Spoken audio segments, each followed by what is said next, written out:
So I'm going to start recording. So I am calling this meeting to order at 6:36. I will take roll. And Karen Waters. Present. Brian Allen. Here. Alfredo Castillo.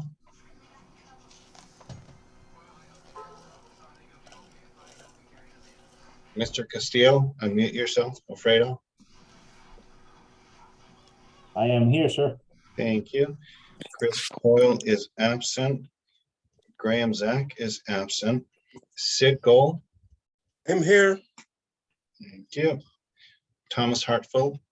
Present. Raheem Kazi. Present. Ralph Croy.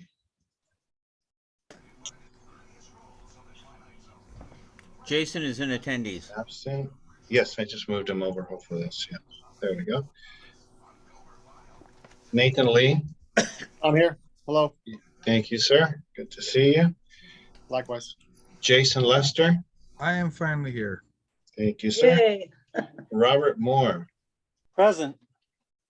Thank you, sir. Danitza Pantoja, she is absent. Alvin Waters. Here. Thank you, sir. Okay, so let's see, that gives us, oh, and Oscar, myself present. That gives us 11 present. That gives us quorum. Okay, so I'm going to, let's do the Pledge of Allegiance. I'm going to, Mirka, would you like to lead us in the Pledge of Allegiance? Everyone, Mirka Martinez is on the call. She is from John Lee's office. She is now our liaison between our neighborhood council and John's office. Welcome, Mirka. America. Many of you know Matthew Vallecilla has moved on. He's moved out of state. And so Mirka is now representing CD12 at our meetings. So Mirka, would you like to lead us with the Pledge of Allegiance? Yeah, sure. Excellent. Thank you. So here we go. All right. Everyone, please place your right hand over your heart and follow with me. I pledge allegiance To the flag of the United States of America and to the republic for which it stands, one nation, under God, indivisible, with liberty and justice for all. Excellent. Thank you so much. And again, welcome. Welcome, welcome, Mirka. Thank you. Okay. I don't see Gibson on the call yet, so he would be item B. So then let's move on to item C. Comments from CD12, LEPD senior lead officers, elected officials, government agencies. So Mirka, we're going to start with you. And again, welcome. Oscar, this is Wade, point of order. I Yes, was sir. able to get hold of Ralph, and he will be joining you in a few minutes. Okay, thank you, sir. Much You're appreciated. welcome. Thank Sorry. you, Wade. No, You're no welcome. worries. Thank you. I appreciate that. Thank you. Okay, Mirka, you've got the floor. All right. And again, welcome. Thank you, Oscar. As Oscar mentioned, my name is Mirka Martinez. I'm a field deputy for Councilmember John Lee, who represents the Northwest San Fernando Valley. So I usually go over various things, legislative and field stuff. So I will start with something that was done at the beginning of this last month, which is to curb bicycle theft. The city council approved an ordinance that would prohibit the assembly, disassembly, sale, or distribution of bicycles or bicycle parts on public property or within the public right of way. That ordinance would deter bicycle thefts by authorizing specific enforcement regulations to confront these illegal activities, to allow restoration for passageways for pedestrians. So this would not be done to punish individuals who are fixing their own bike on the sidewalk because a sudden flat tire or loose chain. I think that could be pretty identifiable as, a one-time occurrence rather than, having a shop on the sidewalk. Secondly, there's a restaurant beverage program that the council approved for a streamlined permitting land use regulatory process. And for District 12, the process would allow eligible sit-down restaurants to serve alcohol beverages without obtaining a CUP, a conditional use permit. But that would be subject to eligibility criteria, which would be operating standards and enforcement procedures. The restaurant beverage program contains about 50 provisions to ensure that it does not adversely affect the welfare of the city. Thirdly, the council approved a motion that would request the housing department to report back to council with recommendations and possible amendments on the city eviction moratorium. So this essentially is the beginning of the process to end the eviction moratorium through COVID. And this report should include a phase-in timeline that aligns with the state's policies to allow for adequate outreach of the tenants. Let's see. I think we are mostly aware of 4118 through previous motions that were submitted by the council member. And so the council approved his resolution to add 13 new areas. So 4118, if you're not aware, is an anti-camping ordinance which prohibits lying, sleeping, sitting, or storing or using personal property on private public right of way. So some of those locations are parks. I think Pettit Park is one that's close to Granada Hills North, but that was in the previous one. This one we have included Mason, the Chatsworth Parks, and other underpasses in our district. And in terms, so that's all legislative. One last legislative stuff is that the council approved the council members' request for overtime for LAPD of $270,000 of discretionary funds. Now moving on to more of the field stuff. The Granada Hills Branch Library reopened at the beginning of last month. It was closed temporarily to do some facility maintenance, which included new flooring. So now it's open, and we have the times, we posted them in our newsletter. Secondly, there will be an a citrus pick at Orchid Ranch. That would be the 9th and the 10th. So you would bring your own bag and your own boxes, and there'll be a small fee for that.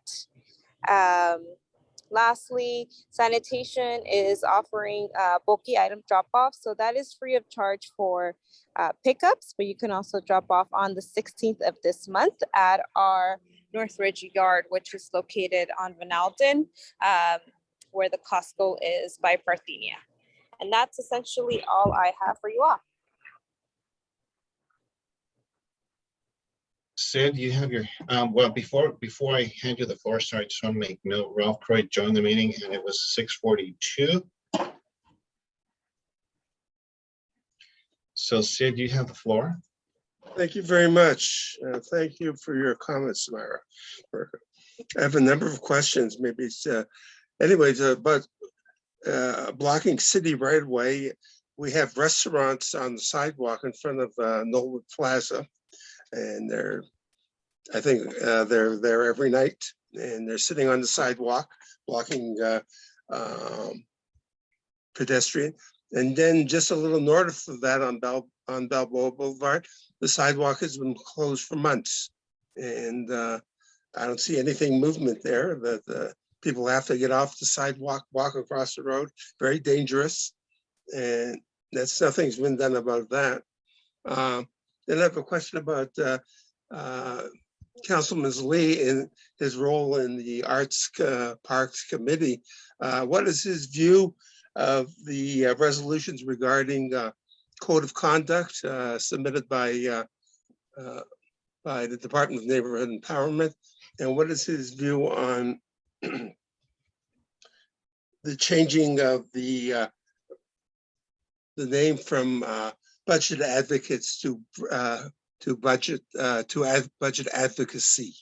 So those are, I know, a number of questions for them, but I don't know if you have answers for them, but I'd like to hear your comments. Thank you. Yeah, so I'll start off with the first one, which is you mentioned a location for some encampments. Not In restaurants. They're restaurants. Oh, I'm sorry. I Yes. thought I heard the No, they're city restaurants. lions. Okay, so you have restaurants that you would like to see in the RBP program? Is that the I was question? saying something to be done about them. They're there blocking the sidewalk in front of Millwood Plaza every night. So this does have to do with oh, you mean like street vendors? Street vendors. I don't know what they Okay. are. They set up shop and they have lights and all kinds of paraphernalia, and they've got open fires and all kinds of things going on. Okay, so I didn't really catch the full question. In that sense, that would be something that street services would have to look into, because of the pandemic. Just like many other things, there has been relaxations with certain things, and So I just want to help me understand that. So they're relaxing, blocking the sidewalks for what reason? What is the reason for that? I hate to interrupt. You know, I For my think that was report- the thing Councilman Lee would look into for us. Can we, For my- can you, sorry, Marcus, can you allow Ms. Martinez to answer your Sure, questions, thank please? you. Because I we do have apologize. a very big agenda. I apologize. So we need to move on. Thank you. Go ahead, Ms. Martinez. I'm not sure if I understand the question correctly, but for my report, it was on the 4118, the city lying and sleeping ordinance. But I think you're talking, and then I did give a report on the restaurant beverage program. So I don't know, I think we are mixing the two, or I'm not sure, but I will back to you on that. And then in regards to the Knollwood, we are aware of that. I think Matthew Baecia did get that through to street services when he was still around. We do have a new street services person coming in, so we will make sure that she is aware of that. And I myself have gone out there to take pictures, because I do know that it can be a safety hazard. So we discussed it briefly at our meeting last week, and I'm sure that the member is trying to find some solution for that. Lastly, for the budget advocates and advocacy, the department asked the council member, as the chair of APPN, which includes neighborhood councils, to look into that change, because that was the original intent for the funds to go for budget advocacy. Budget advocates is not a city entity, and therefore that the original purpose for it was for budget advocacy, and therefore the department had asked the council to proceed with that change. Thank you. Thank you, Marca. Richard, or is it Maria? No, that'd be Richard. Thanks. Richard? I just wanted to know if when the homeless count will be officially released, supposed to be in July. That is a wonderful question, because we too would want to get our hands into with those counts. We don't have a date yet. I can definitely follow up with Colin Cruz, as he's our liaison, but I don't have an answer to that. Okay, thank you. Karen, you've got the floor. Hello, Mirka. Two questions for you. One, if you could please send an updated list of the contacts in your office. We've had one, but just to make sure it's updated with who to go to for what at your office, that will be, I think, helpful for you and for us. And the $270,000 for LAPD, was that something that has occurred or something that is going to occur? Yes, I can definitely send that list over. Our website should be updated soon. There's not many changes. I think the biggest one would be the Matthew Viacia change, but yeah, I can get that to you all once it's ready to go. Okay, so Secondly, you're Public Works?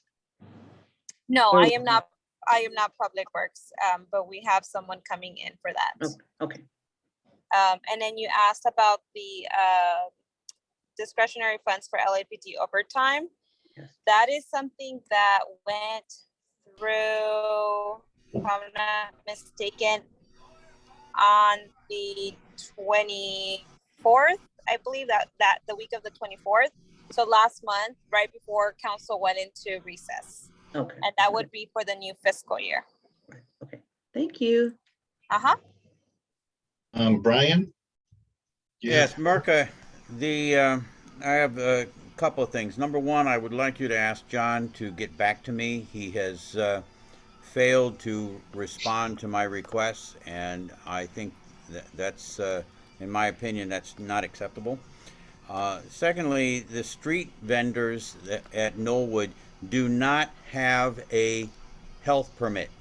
I do not understand why the city council doesn't say to the county, stop this now. If they don't have a health permit, they should not be allowed to be on the street. That's just absolute. And lastly, with the budget advocates, I'm surprised that John is letting this thing fester like this, because the budget advocates have been in existence for 20 years. The only thing that we have asked for, and there is a letter from Gracie back in 2015, I believe it was, which identifies the budget advocates as being the budget advocacy operation, and doing a fine job of it, I might add. And all we've asked is that motion be amended to allow or require separate accounts for anybody who has been provided funds from the neighborhood councils. This is something that Raquel has refused to do if this change goes through. We are very unhappy about it. It is absolutely ridiculous that this is going this far, and it should never have been asked for. So please address that issue with John Lee, that a separate account must be established for each budget advocacy organization that is provided funds from the neighborhood councils. I think that's a relatively understandable statement, but it seems like today the city organizations do not understand plain English. So thank you very much. Thank you, Brian. One more, Alvin? Yeah, I just want to echo on what a couple of my fellow board members have brought up about the pop-up restaurants, especially being the one on Balboa. Just one other thing that I want to emphasize is that the health codes for the brick and mortar restaurants are pretty stringent. In addition, with them having to take into account overhead costs, there's some cases where, health department could, put in requirements. For example, something like as simple as a fire extinguisher could require a permit. So I think the point here is that those businesses work hard and spend a lot of money, sometimes in the brink of getting shut down and dealing with business interruption. So that's why it's just critical to take that into account, because then, looking at this from a 30,000 foot view, that's one of the reasons that a lot of businesses leave LA. And it's, this is only going to continue to add to the problem if something like this isn't taken seriously.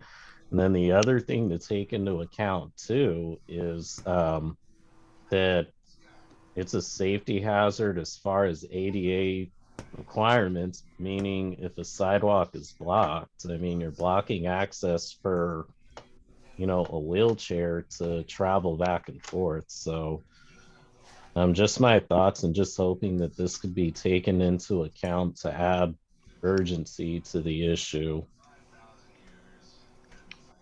Thank you, Owen. Okay, I'm gonna do one more Mr. or Miss Hales, and then we're gonna move on to the next representative.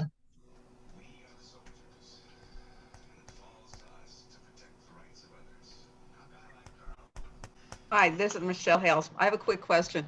I know that Karen asked about the staff at CD12, but it's my understanding that they already hired somebody to replace Matt Viacia.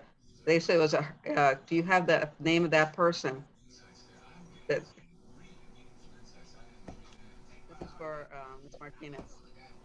You have the name of that person? We do have a couple hires. I don't know if that has been established as to who will be taking his position. Oh, you haven't signed them that position yet.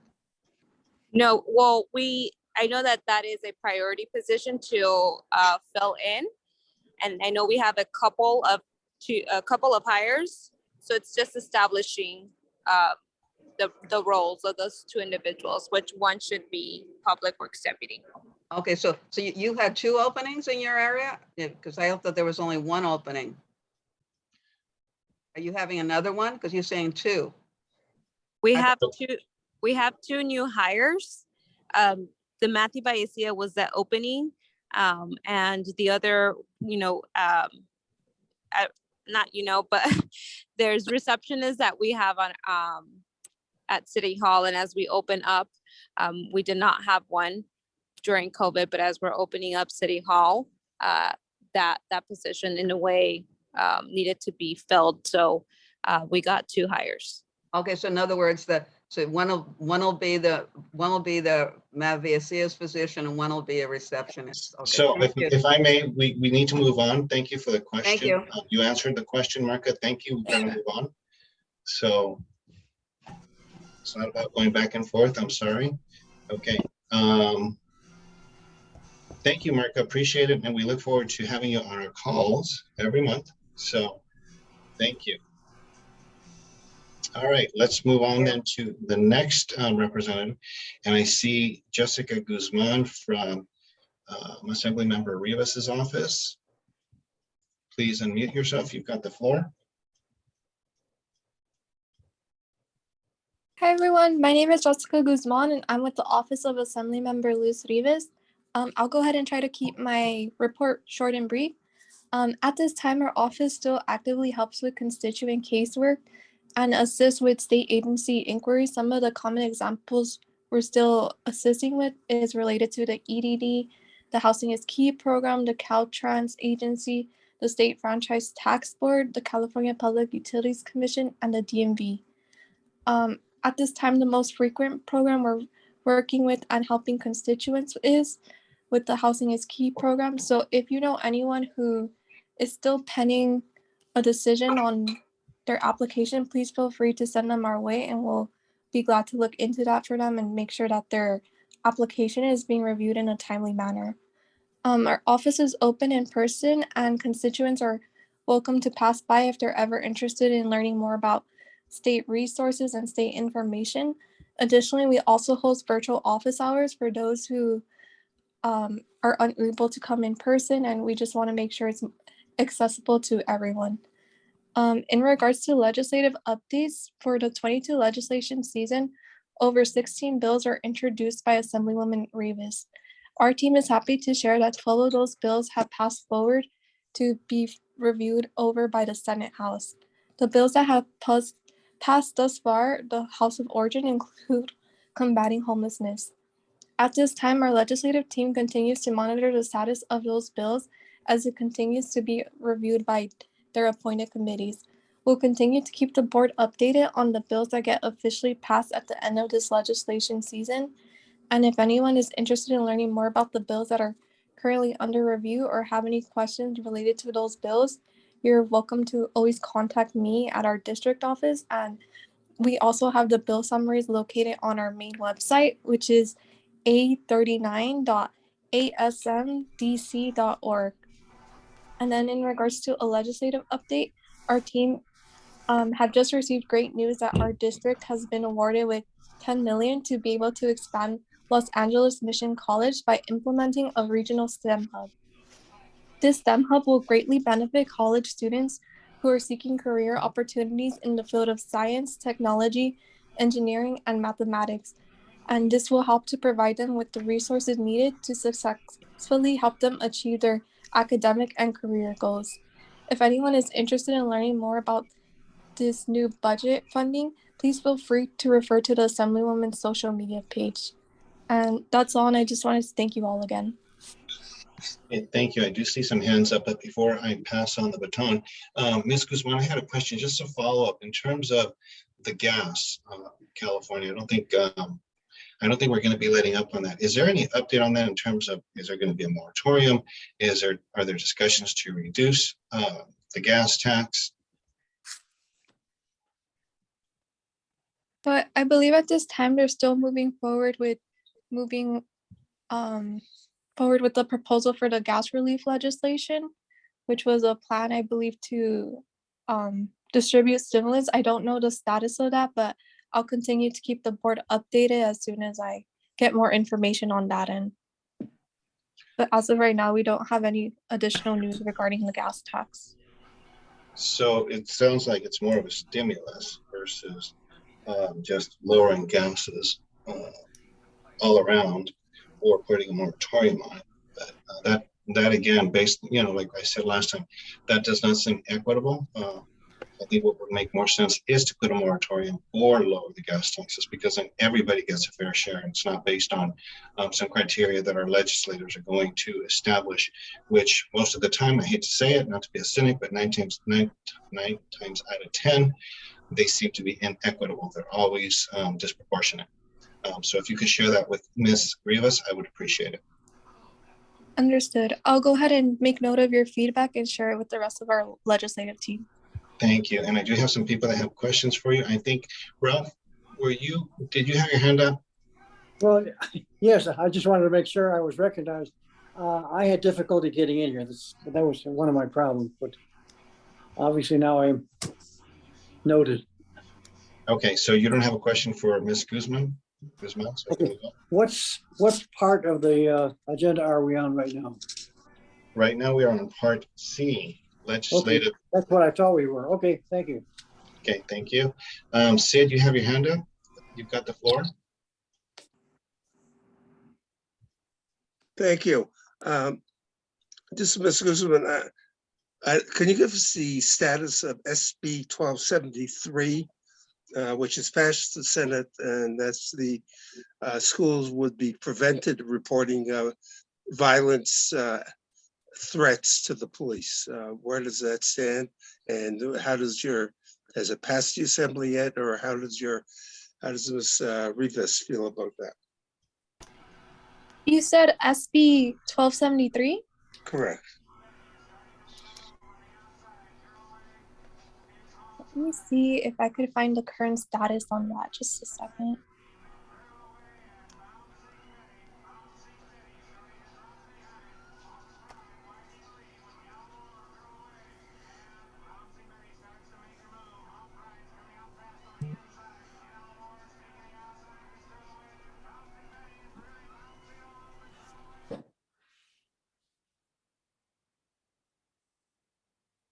While you do that, I'm going to.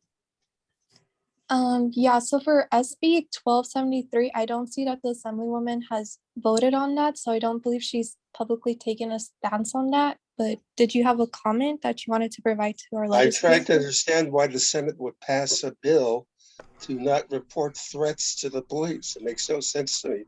The argument they give that there's a disproportionate reports for marginalized communities by school districts. And the fact that the Senate has already passed it, and I'm surprised that she's not taking a stand. I think it should be opposed.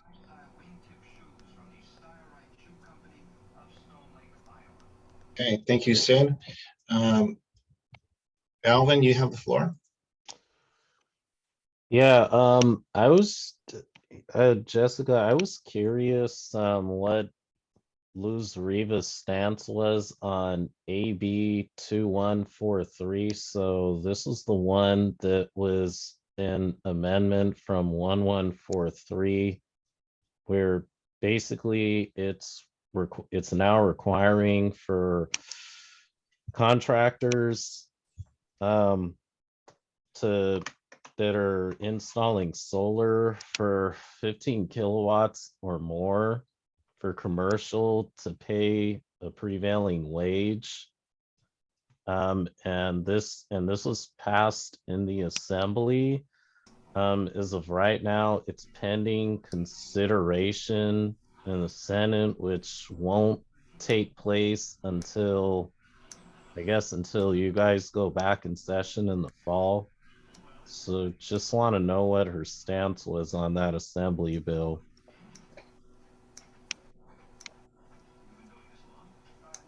For this bill, this is one I have to continue to do research on, just to go ahead and verify. But you said AB 2143, right? Yeah, so that's the one where it basically requires contractors doing solar for, before it was requiring, 1143 was requiring for all residential and commercial to pay what's called prevailing wage, but then they amended it to take out residential. So I'm just curious about her stance on this. Right. So I do know this was a bill that passed the assembly floor back in May. But yeah, we could go ahead and follow up with our legislative team. Excuse me, I'm looking at the official website. She did vote for it in last month, and it's now held in the Appropriation Committee. Thank you, Richard, for that. Yeah, I would be curious actually to know why she would vote on something like that, because it's just because the bigger picture is usually any trade that pays prevailing wage. It's I get it.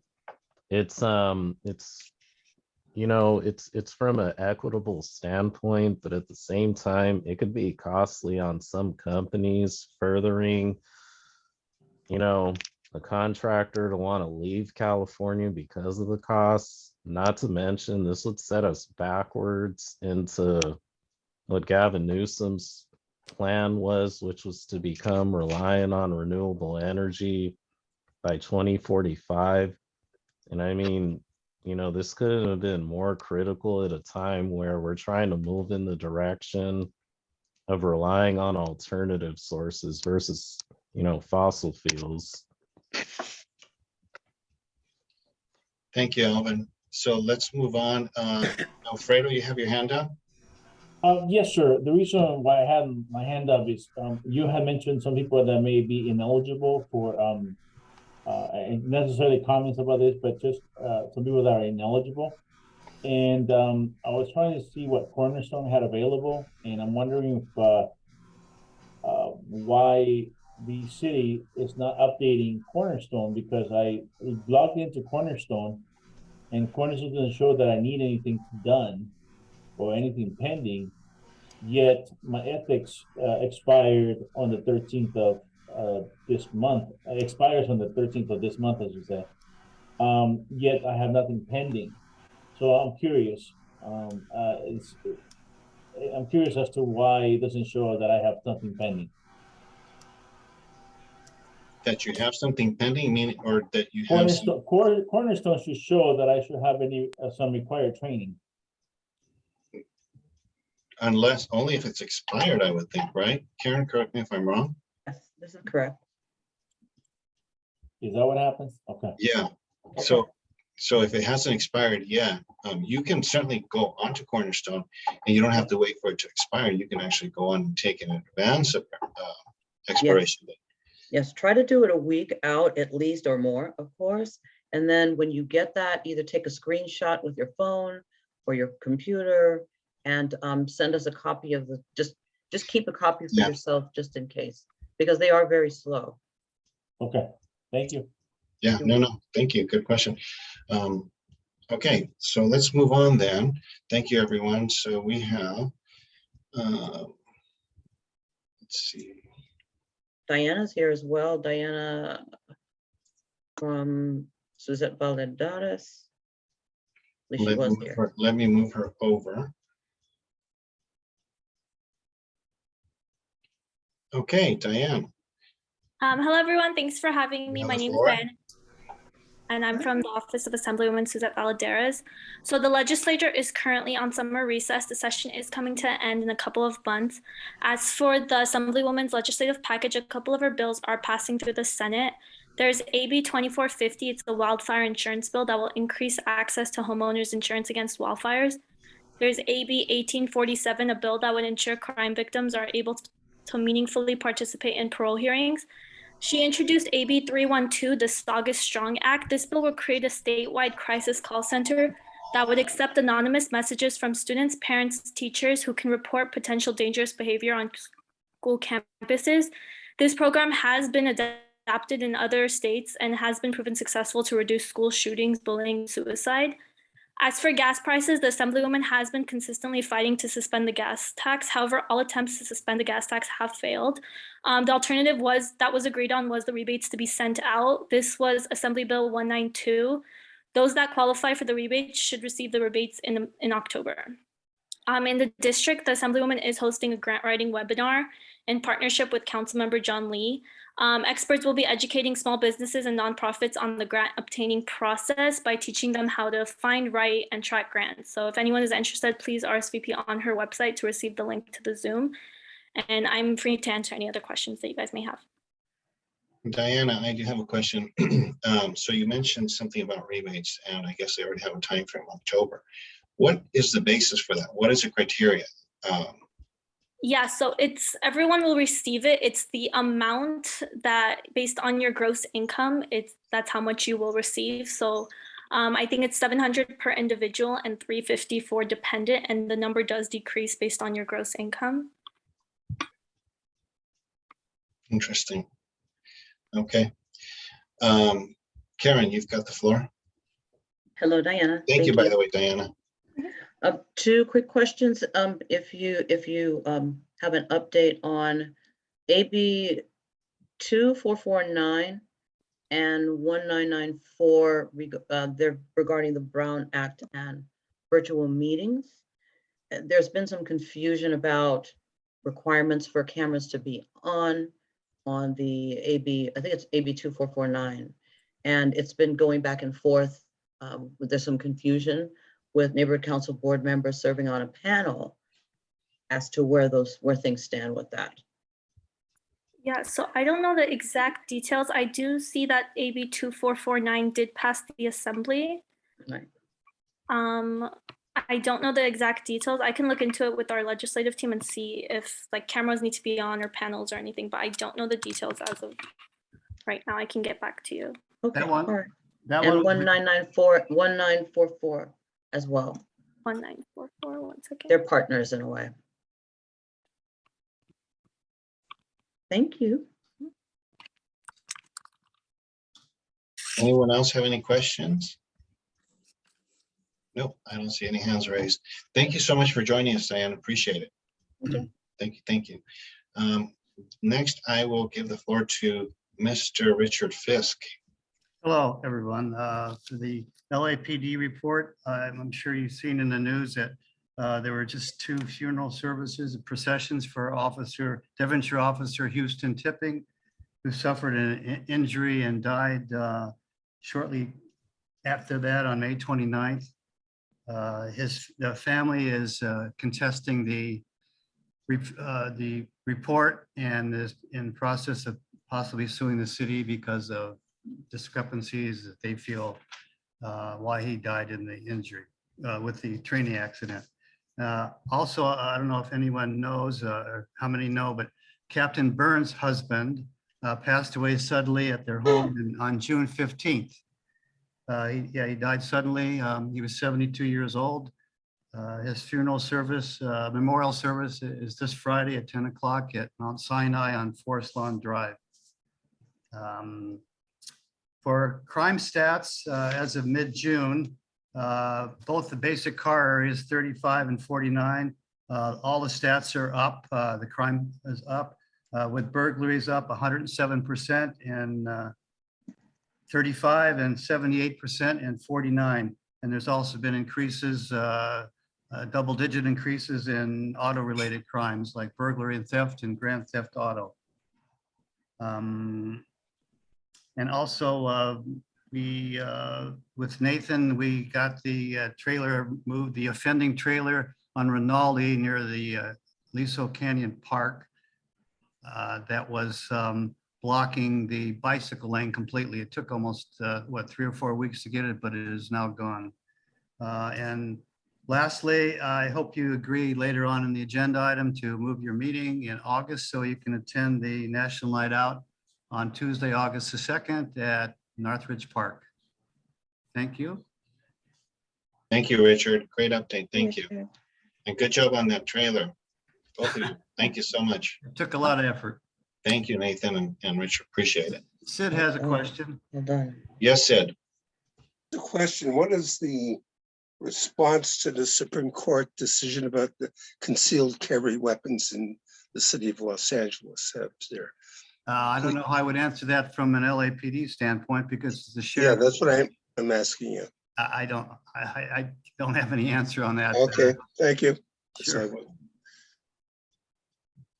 Okay, thank you, Richard. Thank you, everyone. Let's see, I don't see anyone else on the call from any government agencies.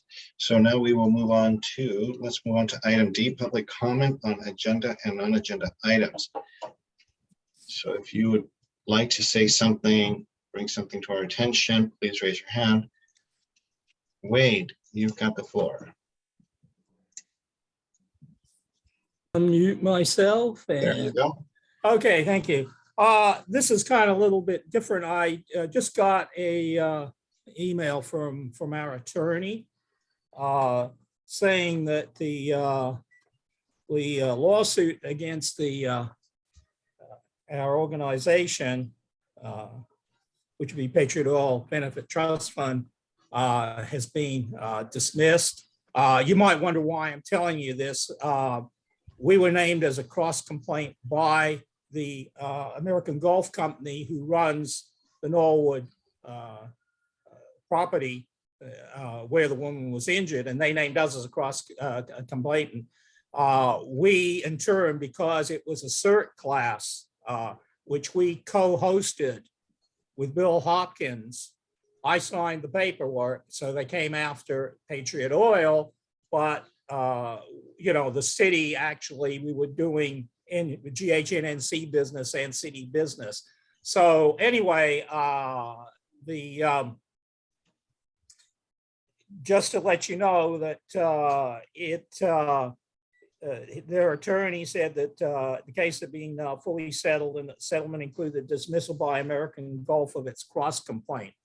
Therefore, the cross complaint, which by the way, we notified Oscar of and we notified the city that we were naming as cross complainants, has been dismissed. So it's good news for all of us.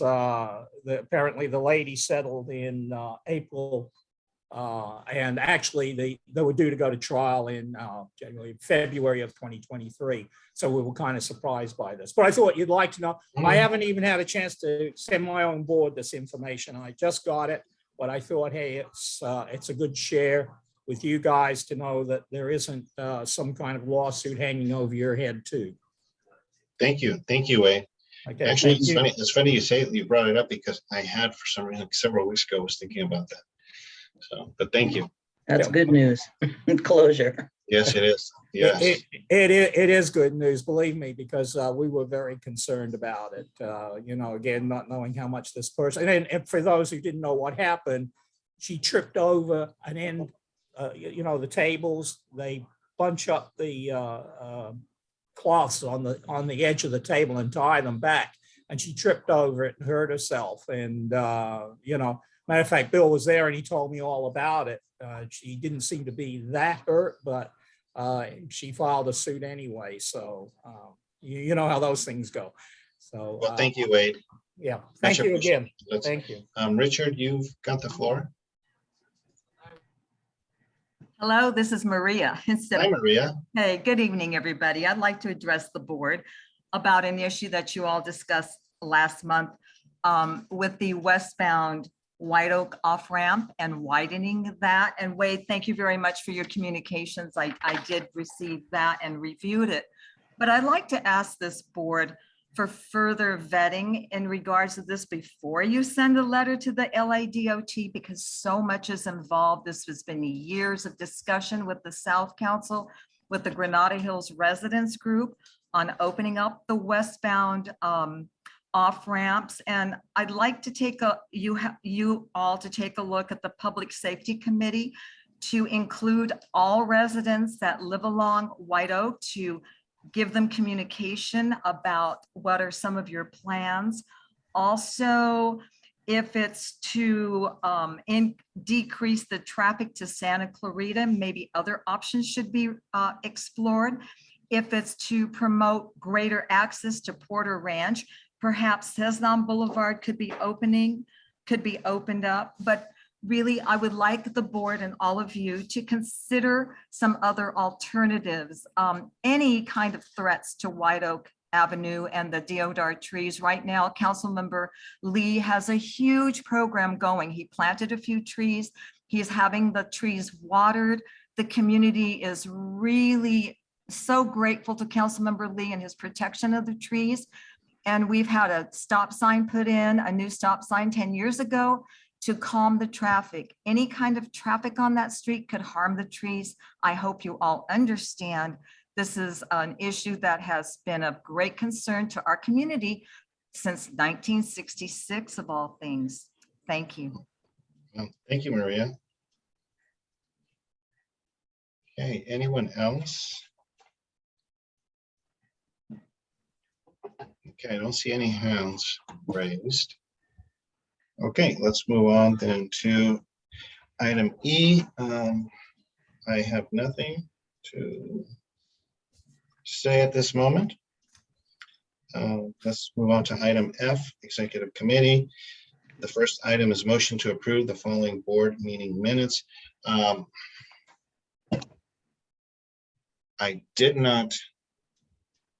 was not able to get those together. Alfredo, I don't know if you had a chance to. I know you were going to. I'm sorry, sir. We'll have next meeting. Okay, so we will move on then. Yes, sir. Not available. Thank you, sir. And Alfredo, I didn't mean to put you on the spot because I intended to do it because you weren't at the last meeting, but unfortunately, I just didn't have the time. So, but we'll address it for the next one. Thank you. Item 2, discussion motion to move the August board meeting date from Tuesday, August 22 to Wednesday, August 3rd, to allow GHNNC board to participate in the National Night Out on Tuesday, August 2nd, 2022. I'm opening it up for comments. The one thing that comes to mind for me, and Nathan, correct me if I'm wrong, but that Wednesday, is that your standing meeting for public safety? That's correct, Mr. President. That Wednesday would be your standing meeting. Okay, that's something to think about, consider. Brian, you've got the floor. Yeah, I'm just kind of questioning, maybe we should take a straw poll on who may be interested in attending National Night Out before we make this decision.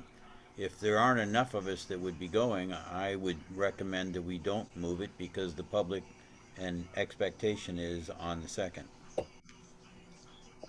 Good point.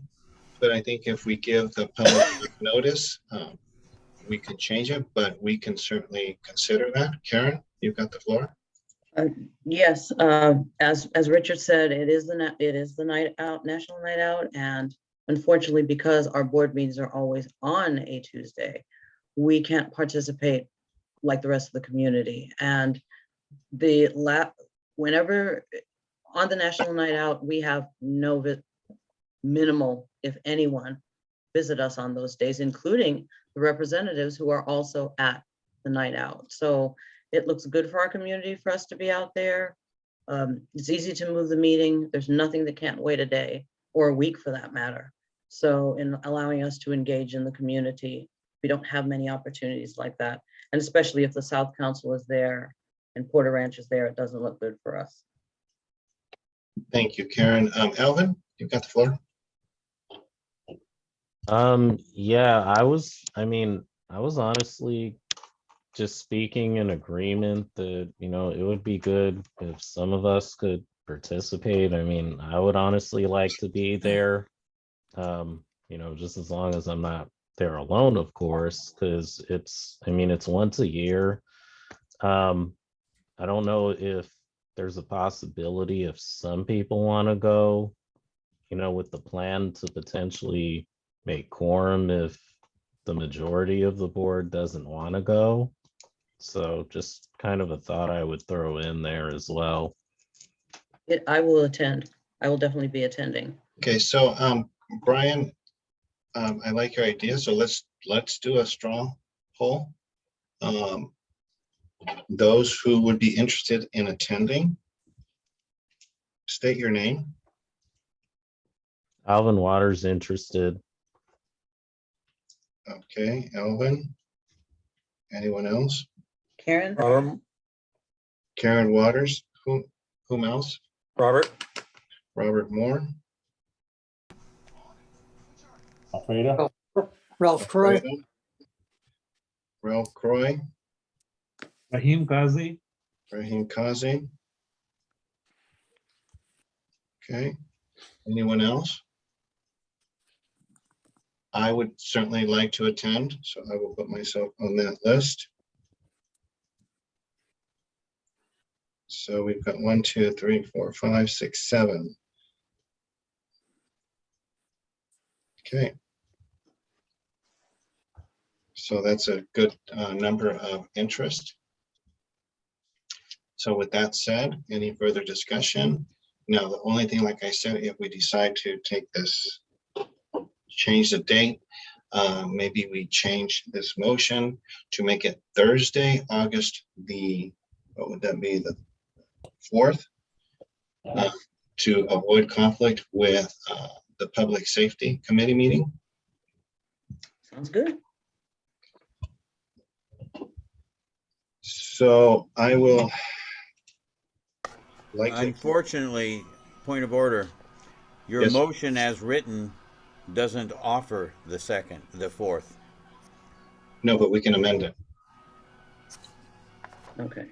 So we can amend this motion, and that's what I'm going to suggest, that we amend this motion to say discussion and motion to move the August board meeting date from Tuesday, August 2nd to Thursday, August 4th.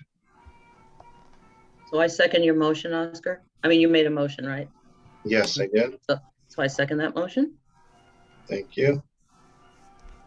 Okay. So we need to vote for the amended motion. Alvin, you've got your hand up. I am so sorry. I just needed to clarify. So National Night Out falls on the Tuesday.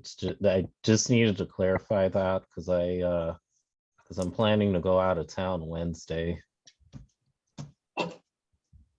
As far as I know, it's on August the 2nd. Mr. Fitz, can you confirm that for us, please?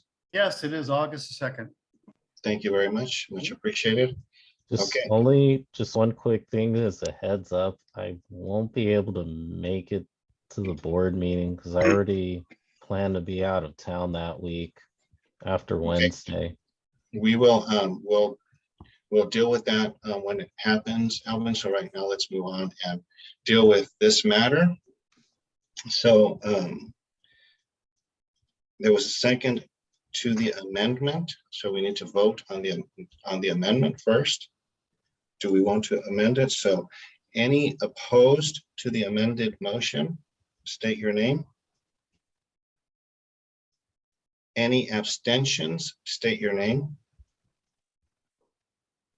I hear none. Therefore, this motion, the amendment passes unanimously. So now we need to vote on the motion. And the motion is motion to move the August board meeting date from Tuesday, August 2nd, 2022 to Thursday, August 4th, 2022, to allow GHNNC Board to participate in the National Night Out on Tuesday, August 2nd. Any opposed, state your name. I hear none. Any abstentions, state your name. I'll abstain, Oscar. Brian, okay. Any others? Okay. All those in favor, so we only have one abstention, so the rest are in favor. Therefore, this motion passes. So we will have our August board meeting on Thursday, August 4th. Okay, thank you, everyone. Next item is F3, nomination and election of board officers. This is July, and so every year, based on our bylaws, we have to go through the formal process of nominating for president, nominating for vice president, and I believe we have to appoint the treasurer. Is that correct? I believe. Treasurer, financial officer, and secretary. And that has to be voted on. Okay. So I am opening it up then for the first one. I'm opening it up for the president's position. I nominate Oscar. Stole my thunder. Second.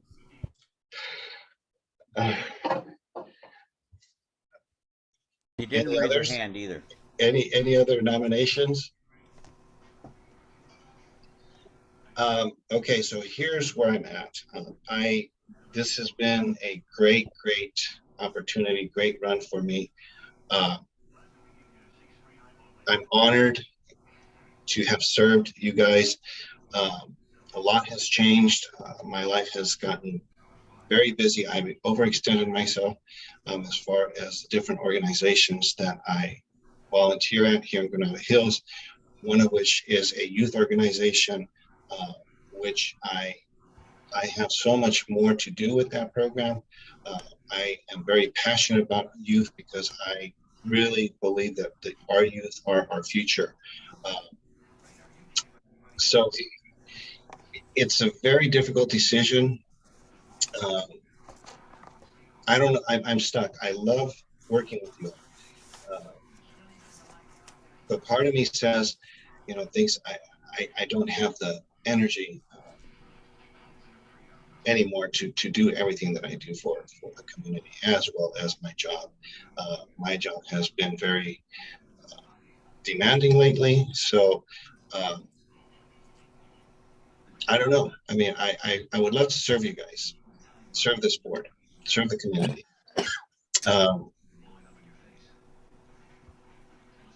Oscar, I believe that there is a 4-year limit on president. Yes. And you've had it for 2 years, right? 3. This is 3. my 3rd year, right? Third year? How time flies. Then you have 1 more year that you could do it without falling out of it. That's assuming that I have the energy I think we all would help. To put into the program. Look, I'm just trying to be, what's the word, honest here and fair. There is a lot that is required, and I'm very hard on myself, and I want to make sure that, that what needs to be done is getting done. Sometimes I feel as though things are falling through the cracks, and I don't like that feeling. So I am going to say, yes, I will consider doing it for 1 more year, but I do ask everyone here, and I shouldn't say I do ask you. Everyone has done a great job, been supportive, and I will support you as much as I can. So with that, then I'm honored, and I will take the nomination, and I will move forward. I will accept it. Again, thank you so much for putting so much trust in me to preside over such a great group of people and our great community. So I thank you. So with that, do we need to do anything more? Do we need to take a vote? Wade is nodding. Thank you, Wade. So so I don't, Karen, would you like to do it? I don't know if I'm allowed to do it Well, since. yeah, sure. So any opposed? We have one ineligible and any opposed? Okay. All right, very good. So we have absent, one ineligible. And so congratulations, Mr. President. Thank you all. Thank you so much, everyone. Again, I appreciate it. I will, given all my, all the other things that I'm really involved in with the community, will do my best for this agency, for this board as well. So thank you. Thank you so much. We should be thanking you to accepting this. What's that? We should be thanking you to accept our wishes and staying as the president. Yes. Thank you, Rahim. Thank you. Thank you. Keeping the dream working. All of us. So thank you. Okay, so let's move on then to the vice president position. And I I would, nominate Karen. and I I second. excellent. Okay. Any others? Have to open it up. I don't hear anything, Karen. So you've been nominated. What say you? Well, it's an honor to be the Oscar's other half. So, you know, if you need a break, you did that for me a couple of years ago. I said I needed a couple months off. So you know what? If you need a break, let me know. Sounds good. Thank you. And Karen, I do appreciate, you know, what you do behind the scenes for this board, staying on top of emails, helping, you know, our board stay on top of their certifications and everything, and helping us, guiding us. So thank you. It's a pleasure. It's a pleasure. Well, we were friends before, way before this, so it's been a pleasure. And you know, thank COVID to allowing me to work from home. So I'm able to do a little bit more than I would otherwise. So it's an honor. You know, I enjoy working with you all and serving. We have a great, great board. Yes, we do. I agree. Okay, so with that said, then let's take a vote. And so for Ms. Waters, Vice President, any opposed? Please state your name. I hear none. Any abstentions? State your name. I hear none. Therefore, by unanimous vote, Ms. Waters, you are Vice President again. Thank you so much. Yep. All right. Congratulations. Thank you. Teamwork makes the dream work. Let's keep it working. That's right. Okay. Moving on then to Thank you, everyone. treasurer. So as far as an appointment, Mr. Brian Allen, I'd like to appoint you to treasurer again. Would you on that position? I'll accept. Thank you so much. Thank you. Thank you. So let's take a vote on that as well. Any opposed? State your name. I hear none. Any abstentions? State your name. I hear none. Mr. Allen, welcome to the treasurer's position again. Thank you so much. So Congratulations, Brian. thank you so much. No fussing. No fussing. Now we move on to secretary. So with that, I'd like to appoint Mr. Alfredo Castillo. Mr. Castillo, what say you? I guess we'll continue on. Where's Danita? She escaped us today, huh? How convenient. I should have planned it better. Or we have the financial. No. I don't want to be Brian's minion. I'm okay doing the secretarial work. I guess I'll continue. I'll do it one more year. Excellent. Thank you. Thank you. Thank you. Hey. Thank you. Okay, so let's take a vote. Any opposed? I hear none. Any abstentions? State your name. I hear none. Congratulations, Mr. Castillo, Treasurer, or excuse me, Secretary. Congratulations, Mr. Castillo. Congratulations. Thank you very much. Okay, and the other position is financial Officer. Financial officer, yes. So that position was being filled by Mr. Castillo as well. Is there anyone on the board who would like to take on that position? I would like to nominate Mr. Waters, since he has his minor was in finance. Oh, Dang. excellent. So, you know, That'll be good. So Mr. Elvin Waters, what say you? I second that, by the way. Yeah, I mean, I just need to I'm honored to be considered, just, need just full insight on just what my responsibilities would entail, but happy to do it.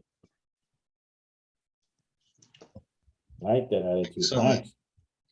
Mr. Hunter, you've got the floor. Yes, point of order. I just want to make sure there's no issue with like nepotism or anything like that, where we have two, related people on the board doing major type jobs. That's all. I just want to make sure that you're all, Sure. good with that. Thank you. you'll be happy to hear I had checked that out a while ago, and actually there's some husband and wives serving on boards as well. So we're good. Good point. Thank you. Thank you, Wade. Okay. So Thank you for checking. Mr. Waters, the answer is yes. You would. The answer is yes. Thank you, sir. So let's take a vote then. Any opposed, state your name. Any abstentions, state your name. Okay, so it's unanimous. Congratulations, Mr. Waters. Congratulations, Mr. Waters. Welcome aboard. Welcome to the executive team. So with that, then thank you for everyone, and we're going to move on. His financial officer, right? Financial officer, yes. All right. You feel good now, Alfredo? I don't remember what I did, but that's wonderful, Alvin. Thank you you get a badge, I believe. Brian's going to give you a badge because you're not an officer. So yeah. he's Glad going I to get can't you hear knighted him. tomorrow. Okay. All right. So we'll pass it off. We'll have a ceremony. So Yeah. Alfredo, you better find that badge so we can get this done the proper way. So, all right. Well, thank you again. I look forward to serving with you another year in this position. I know we're going to do wonderful things together as we've done. So thank you. Not to draw, I have to say, we have an excellent board though, everyone. I mean, throughout the city, the department, other neighborhood councils, we really do have an outstanding reputation and how we work together. We work together, like we've been working together for years. So it's wonderful working with everyone. That's why it's an easy yes. So let's go get them. Right. Okay. Thank you. So let's see, moving on. So item 4, Ben, thank you so much for your patience. Ben Steinberger is on the call from SoCal Gas. He is here to give us an update on a project that he presented last time, and also I believe there's something else that he needs to update us on. So Ben, you've got the floor. Unmute yourself. Yeah, hey, Oscar. Thanks so much. I appreciate it. Hey, good evening, everybody. Thank you for your patience. This is not at all. No, congratulations to everybody to continue their roles and new roles. And it's all very exciting to keep the ball rolling and, interesting to be a part of that and to see how you guys operate. And I second Karen. I think you guys are a fantastic board. I have worked with a lot of them, and working with you guys is definitely on the smoother side of things, operationally speaking. Last time I was here, we had talked about a valve replacement project. There was a lot of back and forth, a lot of questions about timing. I know that there were some concerns about the immediacy of the timing. And one of the things that I had said was that the reason why we don't come forward immediately with some of these projects is because they can get postponed, they can get pushed back, and we certainly don't want to, we don't want to rock any boats or anything like that. And we want to tell you about a project when we know that a project is going to happen. And so the project that we presented on last week actually has been postponed. The project, the valve replacement project on Balboa that we were talking about on Balboa and Westbury, that will not be until late fall. So I think right now we're shooting for November to do that project. So there's certainly a little bit more lead time where we will be able to, we can continue the conversation, but everything that we talked about still stands. We're still going to do a 1,000-foot radius. I looked into some of the questions that we had. We're actually not able to reach out to Google Maps, and so everything that we talked about is in the process of being addressed. And if there was anything else there, I'd be happy to discuss it. But I do have another project that I wanted to tell you about. Did you need a screen? Yeah, I think I'll share my screen, and actually let me make you co-host so you can if there's something you need to share with the board. Yeah, great. My colleague Christian is also on, Christian Sycam. I don't know if you can make him up. He's just here to answer. He's the project manager for the projects, and so he'd be able to answer any higher level. He is now. So would you like me to make him co-host too? He doesn't need to share the screen. He just needs to be able to unmute and answer questions. So whatever's easiest for you. Okay, so he can unmute. Great. There we go. Hi, good evening, everyone. Good evening, Christian. Hey, Christian. Thanks so much for joining. No problem. So let me go ahead and share my screen. Oh, it's letting me. Oh, here we go. Let's see. Okay, can you see that? Yep. Okay. So we're working on another project that is also on Balboa, and this is a leak repair. So obviously our system, we have tens of thousands of miles of pipe, and as a result, you're going to have leaks, and the leaks, we can kind of get into this, but they range obviously in the severity of the amount of leak. This is a pretty light one, a very light one, but it's on the list of things that need to be taken care of. So, just kind of, so this is on our line 1132, and it's called the L1132 MP00 leak repair project. You can see it's right there on Balboa at the cross street where Woodley ends and Lisette starts. And so we're looking at about 2 months to complete this project, and we're probably going to kick it off in mid-September. So September 9th is when we're talking about it. So again, moving that other project out of the way, but so that we will have the space to do this one. Doing both at the same time is not something that was feasible. So just really quick, an overview of our gas transmission services. So the gas transmission, the operations department, they are responsible for our pipelines. And so they're responsible for leak repairs, third-party damage, emergencies, and then relocations due to third-party conflicts. So, if someone else were to do something that would rupture or damage one of our pipes. The repair of this leak is CPUC mandated in Senate Bill 1371.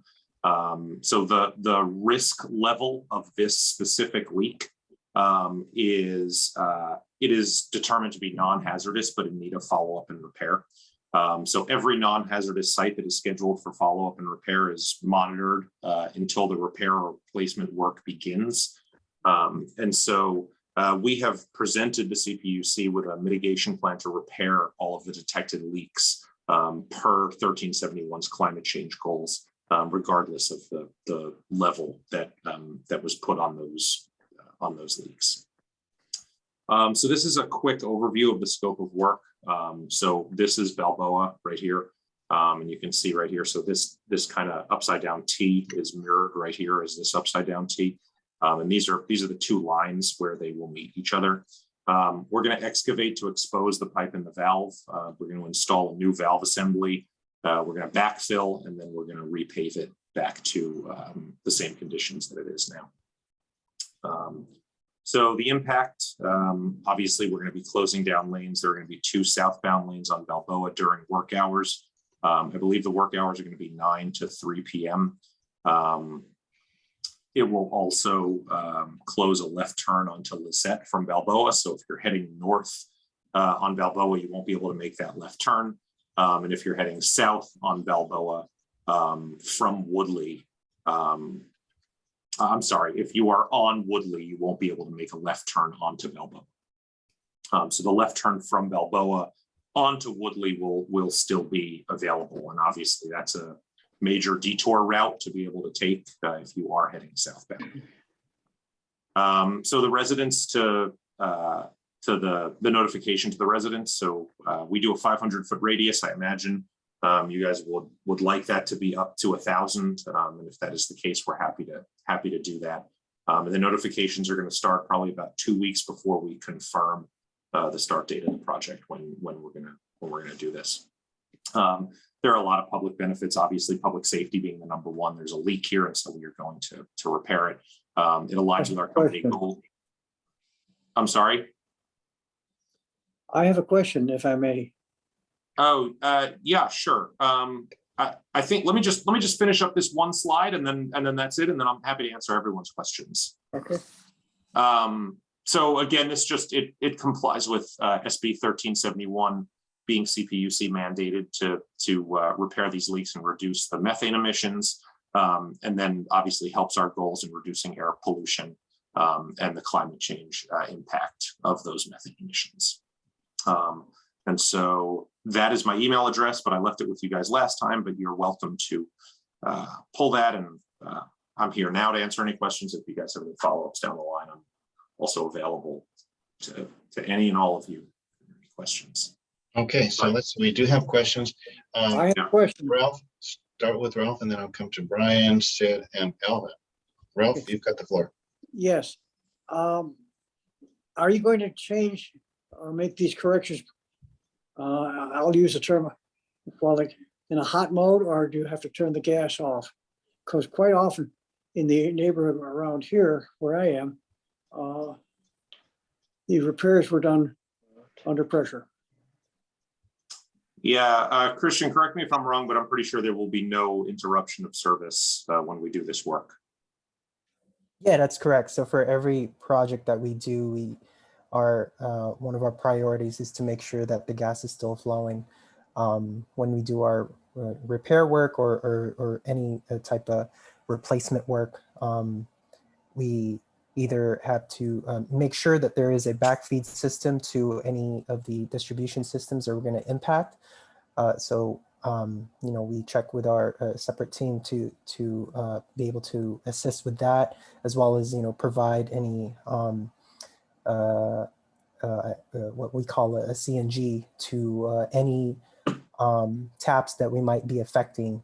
So that is all part of our evaluation when we do our project, when we plan these projects ahead of time.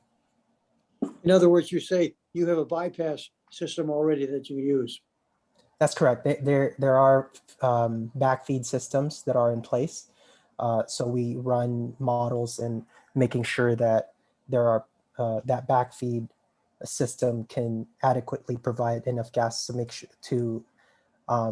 sure that there's no interruptions to any customers. Okay, thank you. Thank you, Ralph. Brian, you've got the floor. Yeah, I believe I'm probably the closest person to this repair. One question is, how long has this leak been happening? And the other question is, I didn't catch what you were saying with regards to Woodley and Balboa, coming from Woodley onto Balboa. Can you make a left turn, right turn, what? Yeah, so I'll let Christian speak to the leak. but in terms of the traffic control plans, so the intersection from Woodley and Balboa, the only thing you will not be able to do is make a left turn onto Balboa from Woodley. So if you are heading, it's west at that point, but it's really north on Woodley. So if you are heading north up out of the valley on Woodley, Okay, and want to, I don't mean to interrupt you, but that is the only thing that we do from here is make a left turn onto Balboa. And I think you're going to have to make sure that all the residents in this area understand that very clearly, because coming out of my house, I'll have to make a right turn and go through Knollwood in order to go down Balboa. There will be no way to go south on Balboa, if that's the case. Now, that will be during the day or all the time? that will just be during the work hours. Okay, thank you. And again, we will, I'm happy to increase the radius to 1,000 feet for notification. And then obviously there will be appropriate traffic signage per our regulations of how we put up traffic signage to alert cars of what is going on. So well, I can tell you emphatically that anyone who lives on Woodley, near Balboa, or in the side streets, they have no alternative but to go south on Balboa unless they are going to Santa Clarita, which is very seldom for any of us up here who live here. Our activities are all in Granada Hills for the most part, so it's going to be a major change for a while for residents in this particular area. But thank you. Thank you. Alvin, you've got the floor. To Ben and Christian, I guess just curious question is what the period of time for open excavation is going to be before backfill? Yeah, so Christian, typically,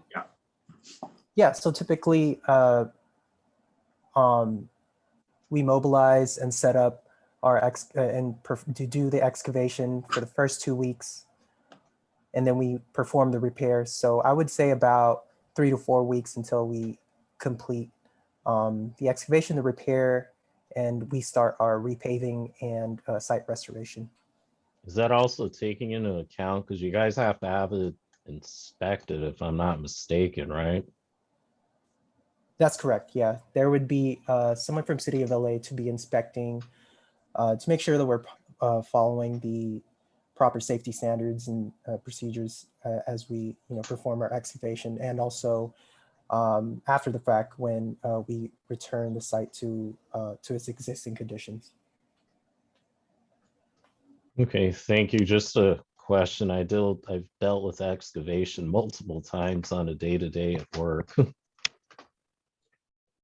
I understood. Yeah. Thank you, Alvin. Karen. Yes, I had a question. So the start date of the project is September 15th, is that right? I think it's September 12th right now is what we're shooting for. Yeah. So what we have to do, Thomas, our Plum Committee Chair, is also on the call this evening. We would need to set up for the community to have some, because right now the community is not here, obviously. So it'll be helpful for them to be able to ask you questions, and because this will be going on for a bit. So we'll see if we can schedule you into the Plum meeting in August, hopefully. That would be helpful for you to have some time with them, so there won't be any surprises. Absolutely, happy to do that. I have another question. Wait, hold on. Wade had his hand up, and then I'll come to you. Wade, you've got the floor. Yeah, this is Wade. Thank you. I just want to ask, since you can't drive up Woodley going north and make a left turn onto Balboa, which is what you're saying they can't do, and I know there's a lot of concern for the neighbors up there. Is it possible to cross over to Lisette and then turn left on Himeno, which runs parallel to Balboa going south? Or can you not cross that intersection? Yeah, I believe you won't be able to cross that intersection. Just looking at our traffic control plan right now, it looks like we are working in the middle of that intersection. However, this is just during the working hours of the project. Yeah, but that doesn't make any difference to anybody when they're trying to get someplace. And do you realize that, our area, Granada Hills, this area is unique. All of the roads are feeder roads to Balboa. We have no parallel roads anywhere. We're stuck. Every road is a feeder road. That's how the community is designed. And what you're trying to do is shut down a major intersection for those people up north, and you're not doing anything about it. Now, I can understand, okay, no left turn, but you need to be able to cross over Balboa to get onto Gillette so that then they can turn down on Himino. And you need to make that adjustment. Don't be giving me, we're just going to shut it down. That's not acceptable. You guys apparently don't do your homework when it comes to this community. And again, you didn't bring it to Plum, which is something you should have done. So anyway, that's my comment. I think you need to address it. Thank you, Wade. So look into that, Ben. But to Karen's point, yes, if you can maybe come to the Plum committee or meeting. I think it's July 21st is what I'm seeing. That's the next one, unless you want to do August, but I'm thinking August might be a bit too late. So anyway. That is correct, Oscar, July 21st. Okay, thank you. Yeah, Oscar, I'm and Karen, and Wade, everybody, I'm happy to come to that Plum meeting, and we can definitely discuss it further. And at that Plum meeting, why don't we also, Wade, I know last time you brought up discussing the Balboa and Westbury project as well at Plum, and so we can talk about that when I'm there as well. So have a good runway for that and go through both projects. Oscar, that would be good. Could we make sure the Plum committee agendizes both those items on the agenda? We already have an item on the agenda, Thomas? For both of them, for both of these items, you have to agendize both. That will be done, Wade. And so I just want to make sure, otherwise we can't talk about it. What we can do is also send an email blast to our constituency to let them know that. So. Sorry, get a little passionate. Thank you. Passion is good, Wade. Passion is good. Okay. May I continue then? Yes, Ralph. Go, and then I'll go to Brian. The other question I have, obviously you're going to dig pits into the Balboa. Are you going to take one or two lanes? And because there's thousands of cars going by there every day, and that will definitely be a north-south or possibly a north-south bottleneck. And I'm going to assume that during the heavy traffic times, you might even put metal plates over that thing. What are your plans? Yeah, the plan is to cover up the work. I believe it's done with metal lids, and then that will be done. Those will be there whenever we are not working. So outside the hours of 3 p.m. to 9 a.m. So from 3 p.m. to 9 p.m., you're going to cut Balboa down to how many lanes? I believe that's 2 southbound lanes.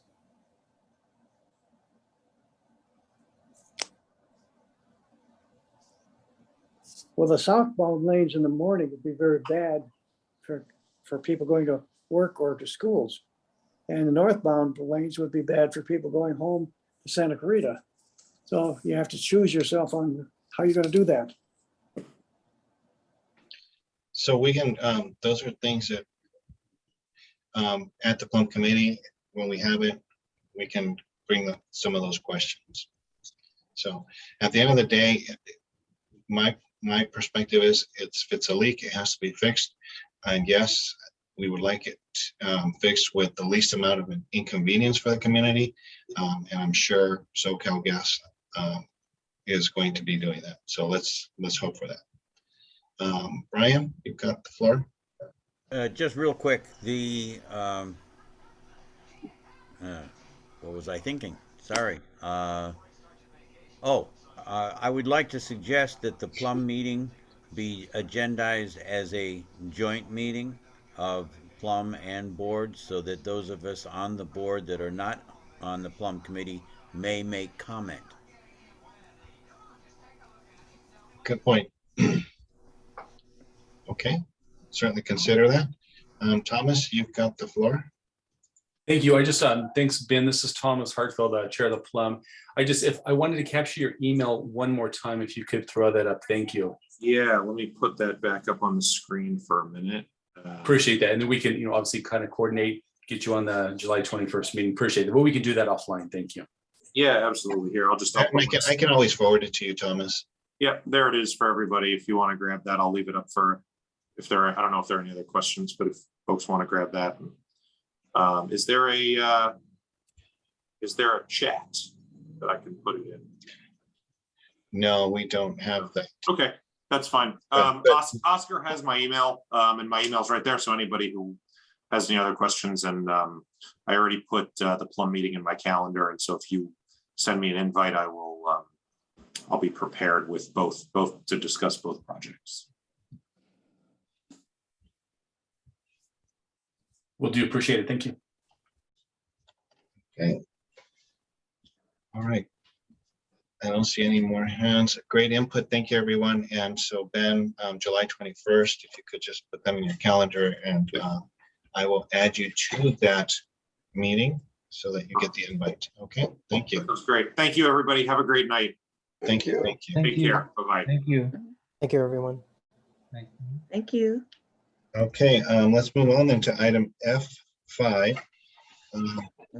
Board discussion and possible motion regarding returning to in-person meetings. Karen, did you want to lead on that item? Sure. So Brian and I, as the board knows, have been serving on the hybrid working group for the department, or for Bonka, the department. And where things stand now is the working group has the categories of the equipment, security, the revisions of the Brown Act, which are underway in the assembly, which is great. So and some protocols as well. So right now, I think Brian will back me up on this. What for our board, we will need a meeting location, and we may not have St. Euphrasia available. There is a new priest, and so far we haven't received a reply. So I will try him again. Our contact advised this. Kennedy is under $174 million project, renovations project, and there's demolition going on everywhere, so currently not available. Frost may be an option at the time.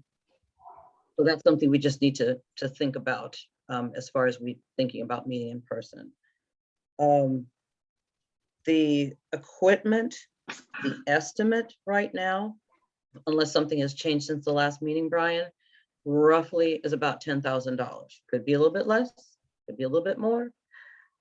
They cannot use the existing equipment which we have, which I did try that to see if somehow it could work with the new equipment, and apparently that can't happen.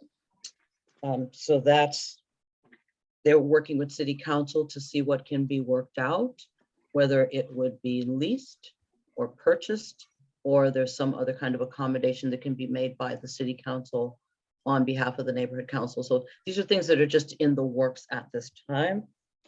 Security, in light of what's happening around this country, is a huge concern as far as meeting in person. Many people don't, as much as we like meeting our constituents and seeing each other, there's too much uncertainty right now. So that is something that, as far as security, it was suggested by Captain Hamilton, Chief Hamilton, that we put together a resolution, and we being neighborhood councils, for some overtime, police overtime, which, and Richard can correct me if I'm wrong, but that would be on-duty officers, off-duty officers, and other community officers and volunteer officers may be available.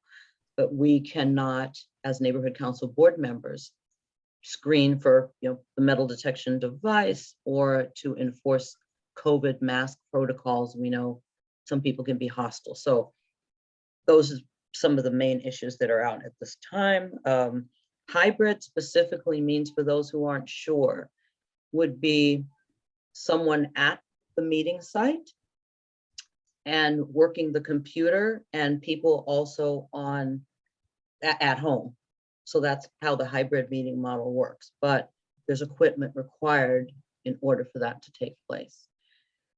So with that being said, that's where things stand at this time. We do have another meeting next Thursday, right, Brian?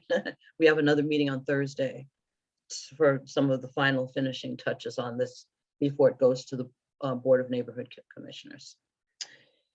And so are there any questions thus far? May I make a comment? Ralph, yes, you had your hand up, and then Alfredo, I'll come to you in a moment. Sure. Go ahead, Ralph. Yes, Ralph.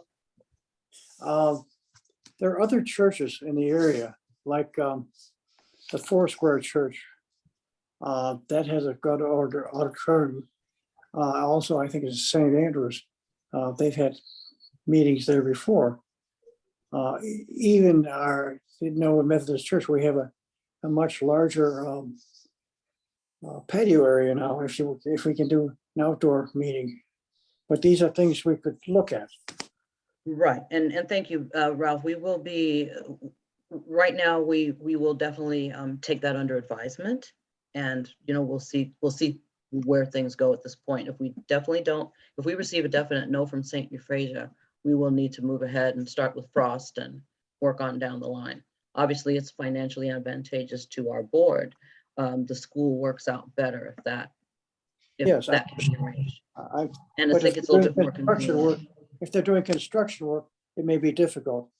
Well, no, Frost isn't doing construction though. That's Kennedy. Yes. Okay. Alfredo? Well, I've been cut off. Alfredo? Oh. Unmute yourself, sir. With such a huge, I had a question for you. With such a huge expense of updating, going through a hybrid, and I mean, I know that we've missed on a couple of attendees showing up to our personal meetings, and maybe now we're getting a little bit more attendees. But as you can see, there's only 5 attendees on today's meeting. I don't see if this a choice that we have. Is this something that we must abide by going to hybrid or going to in person? Because I really don't see us having to spend $10,000, and I'm wondering maybe we could use that COVID funding money to kind of help us through that equipment. 10,000 is it's a lot of money compared to what our budget is. I'm just wondering maybe the city can actually give us that if we go to that, if they can help us or they can do the funding for us versus having that come out of our budget. Right, exactly, and agree 100%, Alfredo. We will, hopefully, right now, AB 361 is still in place, so let's make sure we're all on the same page about that. The governor would have to, once AB 361 ends, that's when we definitely need to, we would have to meet in person again or in a hybrid. This is definitely going to last, this planning process, this meeting process, through the end of the year at this point, as was discussed last week, and likely into next year. I made a comment, and I think a few others did as well. We will be having neighborhood council elections next year, and they didn't take that into consideration. We have our outreach budget, we have our regular budget and NPGs and so forth, and now we're talking about a possible office relocation expense, in addition to some sort of an equipment expense. So there's some uncertainty there, but I just, we have transparency on our board. So we want everyone to be aware that these meetings are going on. And this is, a summary of the conversations that have been going on. There are also hotspot issues and Wi-Fi and hotspot and a variety of other issues. So as of today, that's where everything is with the hybrid working group, and we'll have a report for you next month. And I'm going to finish this, and then I'll take your question, Wade. So the next item is, how do we feel as a board, as they're asking us to ask, about considering being a pilot neighborhood council for the hybrid working program? How do we feel about that? Do we have time for that? Number one. It's nice to think about it, but I mean, for my position, based on who we are and how we operate, I just don't think we have the time. Do you want to take out questions from Wade? Or, I mean, in answer to your question with that one, for me, the hybrid model, it just seems repetitious. I mean, what's the word? A waste, because that meant, from what you said, it sounds like someone would have to be physically at the location setting it up, and then have others be virtual. Yes. Not sure what benefit there is. If that's the case, might as well just have it in person. But I think right now virtual works. To Alfredo's point, you know, we get more response, we get more attendance. Yes. So yes, anyway, that's my take. And we are going to take that question. I'm going to take that question back, an answer to our question to item D on Thursday, because so that they can have an idea of what our feelings are about this as a board. So let's see, we have a few questions. Ralph, I'm sorry, Wade. Yeah, I want to go back a little earlier to St. Euphrases. I don't remember, but I think didn't we pay a small fee to them for the use of their facility? Brian? No, we didn't. I don't know that we did. Okay, well, the reason I raised this issue is maybe the new priest might be a little bit more amenable if you guys were to offer something to help, some fee, whatever it happens to be, because I know they have to bring people in to clean up after the meetings, and so yes, that's true. And that is another item that because of COVID, see, COVID is not gone, so that's another huge issue, is the sanitation factors. Who's going to take the equipment from the storage facility to the meeting site, set all that up, sanitize everything, tear it down, re-sanitize everything, and there's a lot there. So, but so far the person who's in charge, because of COVID, they're a little bit hesitant about we keep hearing that from, we heard that from, Granada Charter would decline to host a meeting for Granada South. And apparently Kennedy did the same thing, partially because of the construction, but because they don't want, people on campus and dealing with all of that. So.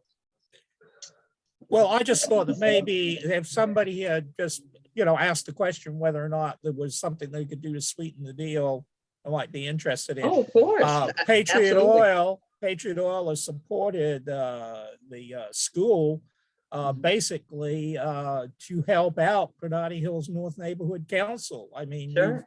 We've done stuff for them. They've got a lot of money from us to help out. And I mean, so you guys actually did bring in people from the outside, sure. and we've helped them out. And so I was just, he's new. I just thought maybe somebody point this out. At least I will be happy to speak to the father and see what he says, but Michelle's we're still waiting, so we will see. It's 8:20, so I'm going to keep rolling here. Robert? Yes, I'll be quick. Just a comment on hybrid meetings. We've tried them through work. We've been doing a lot of things in Zoom or Microsoft Teams meetings. And a couple times we've tried the hybrid meetings, and it's just chaos. A lot of people don't show up to the physical location. So you end up, whoever is at the physical location is there by themselves.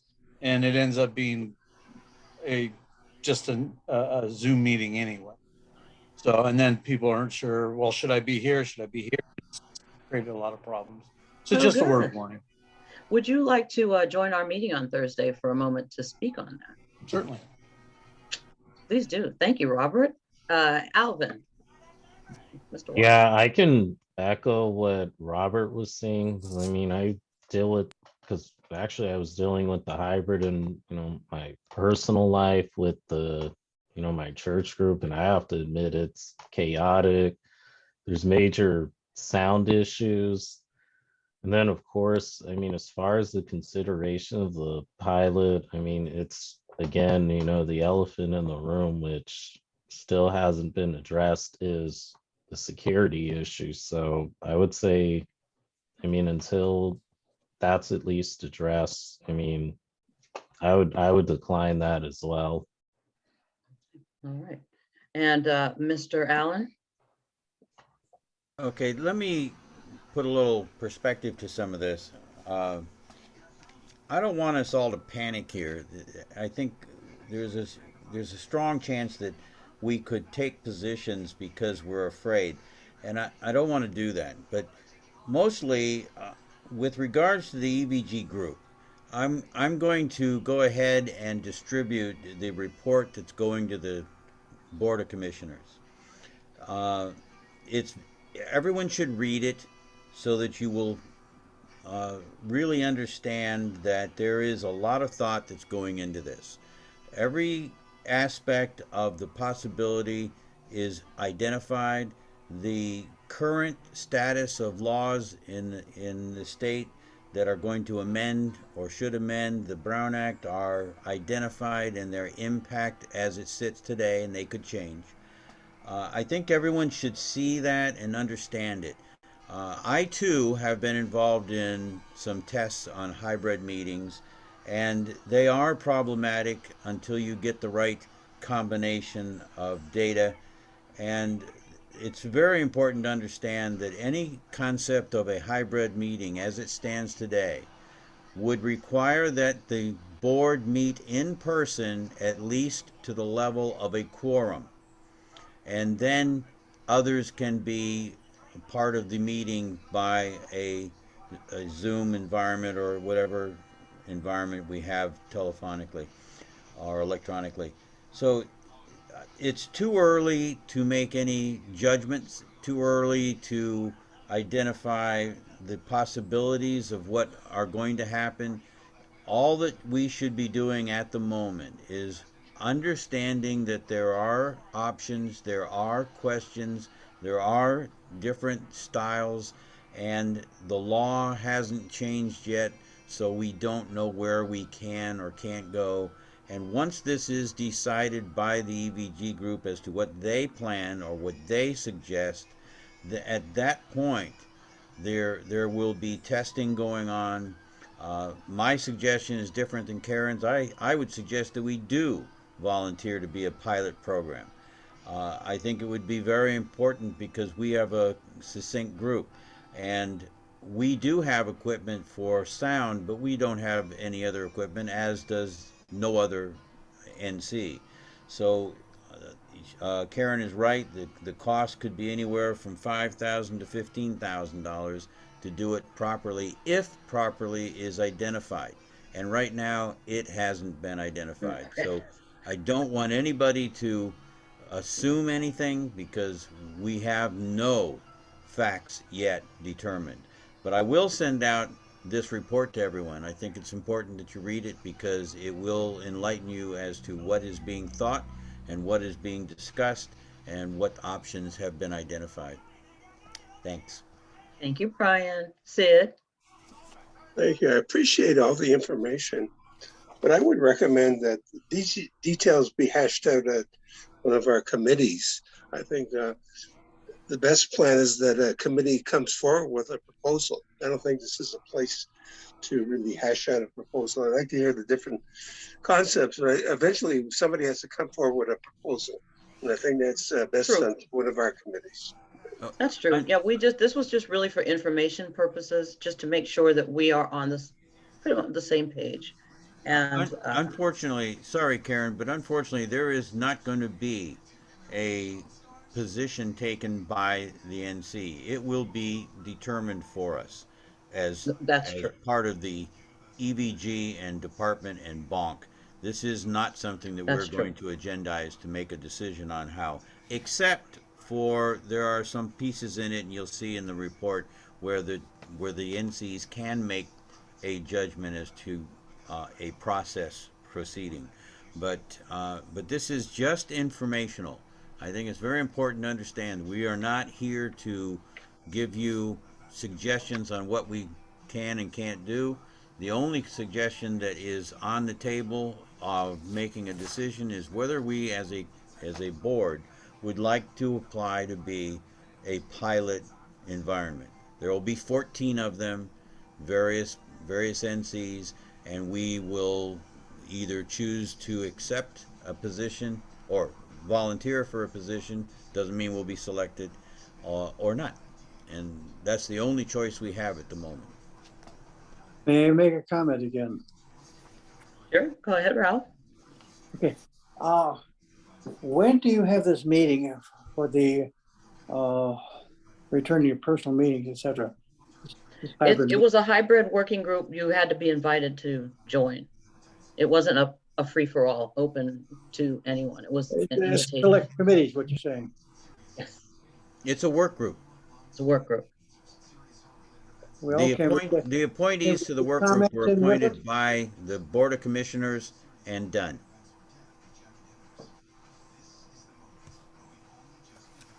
So we can't volunteer information on it till after you are done discussing these things? I mean, if you have a comment, feel free to make it and we can pass on the information, but that's what we can do. Sid, did you have another question? You forgot to put your hand up. I want to just stress what Brian said.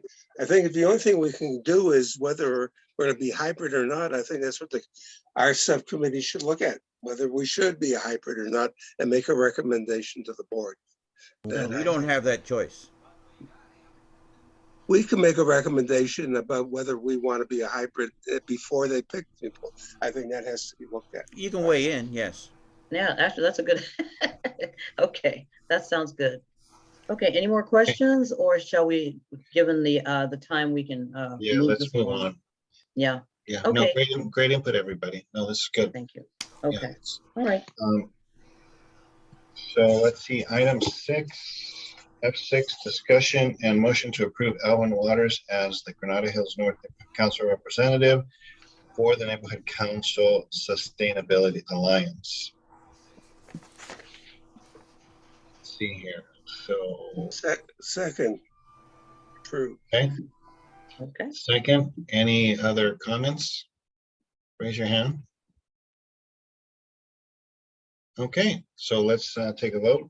Any opposed? State your name. I hear none. Any abstentions? State your name. Ralph? Okay. Any others? Okay. Those in favor is the balance, so this motion passes. Congratulations, Mr. Waters. Congratulations. Thank you. Thank you so much for stepping up to take on more representation for our neighborhood council. Appreciate it. Yeah, they personally asked for him. Very cool. So we'll be getting updates, right? You will. All right. Item 7, discussion and motion to approve, if amended, a CIS for Council File 13-1493-S15 street vending permits. GHNNC recommends permits for street vending, including sidewalk restaurants, be approved only for street vendor operations 300 feet or more from private residences and or established restaurant businesses. Okay, this item is open up for discussion.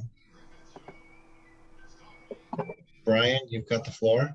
Yeah, I'd like to make an amendment to that motion, because what it doesn't say in there is to ensure that there are health permits for the street vendors have health permits, and I think it's very important. So I'd like to amend that to include a requirement for for health permits. I'll second that.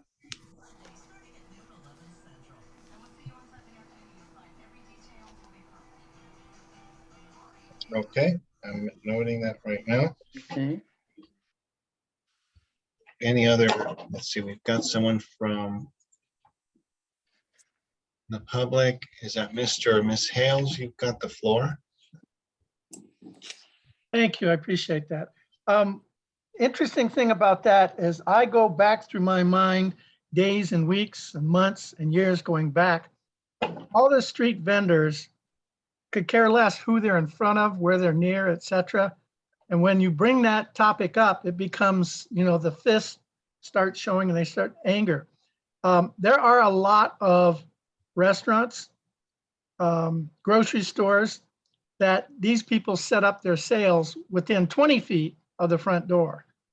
And when posed to the management of that store, they just shrug their shoulders and say, hey, we don't want to cause any problems with the neighborhood. So I think it's an awesome idea. 300 feet, I think that's a bit much, but I think this is a right path because these people right now are not being managed. When we go to CD12 and say, hey, we've got this place at this location, ask them 2 weeks later, say, oh, geez, I didn't get a chance to go by. So I think this is an awesome idea. Thank you. Thank you for your input, Mr. Hales. Sid, you've got the floor. Well, I'd like to make another amendment if this amendment is accepted. You'd like to add to this? Well, you can't do two amendments at a time. I'm saying if this amendment's accepted, then I'd like to make a second amendment to the motion. I had second the other amendment. Okay, so let's deal with the first one then, and then we'll come back to you, Sid. Karen? Yes, the reason why this came up, this and the item following is our businesses, our Granada Hills North businesses. And it was actually Graham and Jason and I forgot, I think it was Graham and Jason who brought to our attention at the outreach meeting that this was going on. And, I saw it for myself, and we think about our businesses in the Knollwood Plaza and how unfair this is to them. And to Mr. and Mrs. Hale's point, yeah, the fists in the air and all that, but what about our businesses? What about those business owners who have trusted us to support them? They have paid, and I can defer to Brian and Alvin on the costs that they have to put out to run their businesses. And so allow the individuals to set up away from existing businesses so that they can meet their revenues and survive. That's what this is all about. So it's really time to take a stand on this and support our businesses. So that's my comment on it. I'm more interested Thank you. that they have health permits because somebody Brian said that. I don't see anywhere where we really enforce that. Okay, thank you, Ralph. Let's see, Alvin had his hand up. Alvin, you've got the floor. Yeah, I mean, just speaking from experience of, my college days of working in the restaurant industry as a supervisor, it's not fun dealing with those health inspections, especially, dealing with the B ratings. It takes at least a month or two to get the health department off your back if you go a grade down. So, I mean, it's only fair if a restaurant has to worry about that level of scrutiny. It's only fair that if the food trucks and some of the trailers that park on certain streets have to face that scrutiny, it's only fair that they do. It's even the smaller carts. I know that they face that level of scrutiny. So it's just after dealing with the stress and strain of dealing with the health department, it's only fair that they get the same scrutiny. Good point, very valid points. Okay, I think hopefully let's close this item and then move on with a vote then, because time check, it is 8:30, 8:40, and there's still quite a bit on this agenda. And I do want to make sure that at least we get to the MER and the budget, because the budget, we do How need. will this CIS read now, sir? Because I hear there's amendments to amendments and. What's that? How will the CIS read now that we're asking for? So I just added to the end of it, and so basically, and if anyone wants to change it, it would read discussion and motion to approve if amended a CIS for Council File 13-1493, street vending permits. GHNNC recommends permits for street vending, including sidewalk restaurants, be approved only for street vendor operations 300 feet or more from private residences and or established resident businesses, and furthermore require a health permit. Okay. With that, so that is the amended motion. That sounds So good. let's then move forward and vote on the amended motion. So first we vote to the motion to amend the motion. Did we do that? Yep, that's what we have to do, and then we'll have to, and then we vote Okay. for the motion itself. So the first is, Then you have to hear from me. the first is for the amendment. So any opposed, state your name. Would you state the amendment, please? I just did, Ralph. This is the motion to amend the motion. So first we have to pass the motion, Okay. amend the motion, then we vote on the motion. The amended. motion. Okay. For so Ralph's sake, the amendment is to add also requiring a health permit. That's it. Okay, that's really what I wanted to know. Okay, so that is the amendment, adding the requirement for the health permit. Okay, so any opposed, state your name. Okay, I hear none. Any abstentions, state your name. I hear none. This amended motion passes unanimously. Okay, so now we are going to vote for the actual motion as amended. That point, Okay. this is a point that I would like to add my secondary amendment, What is that? that process be developed to collect appropriate sales taxes from these Oh, from these providers. okay. I'll second that. So you want to add this to this motion, or do we It's want? a secondary amendment now. So then you'll, if this passes, then you'll have the motion amended with two amendments. If this doesn't pass, you just have the one amendment that's passed. That's good. So wait, so we have to vote on the first amendment. Correct? You already did that.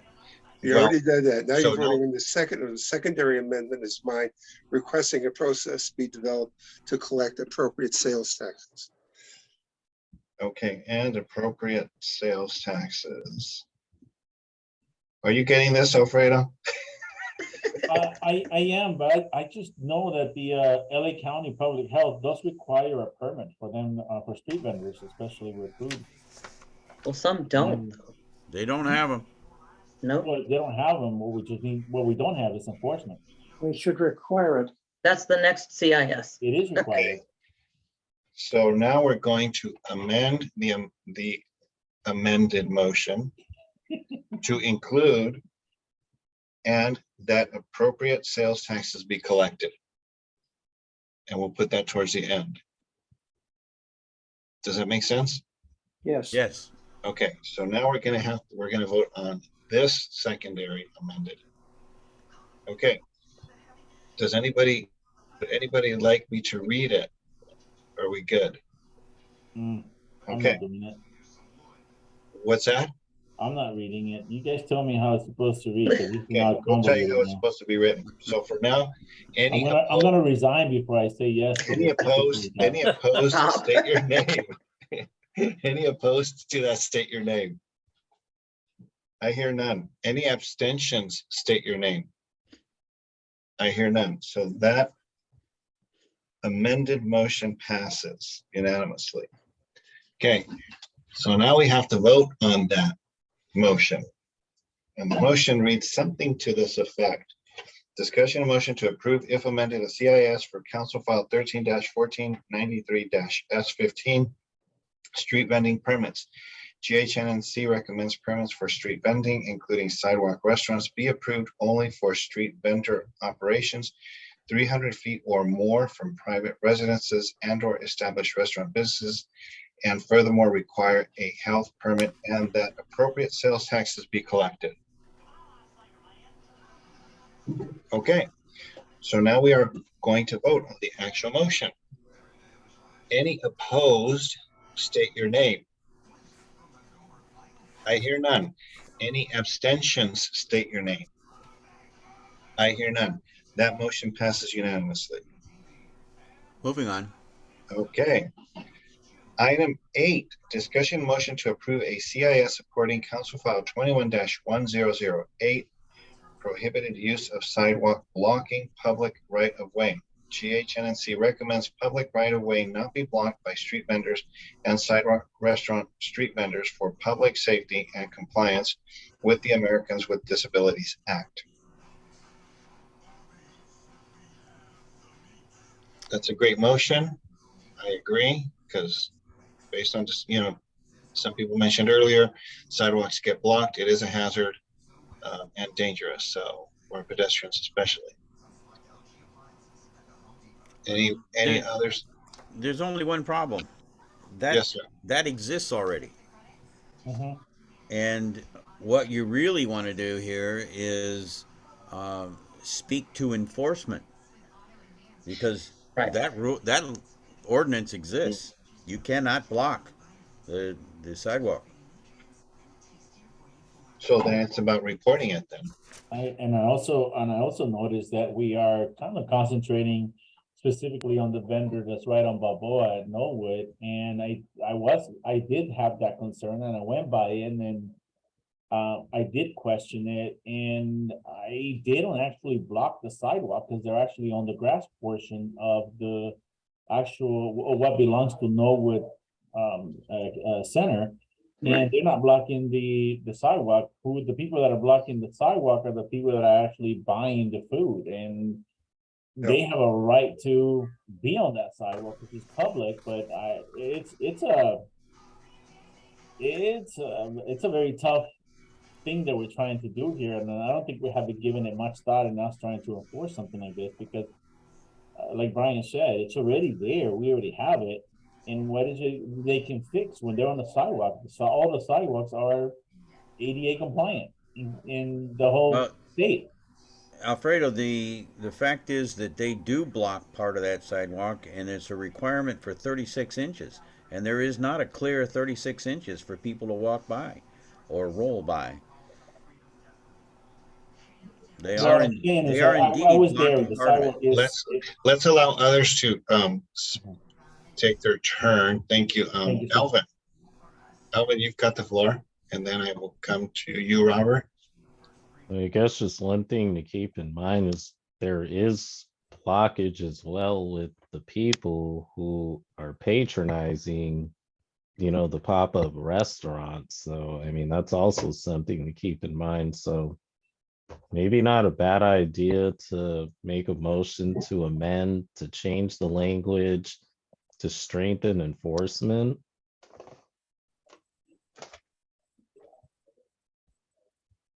I'll second that.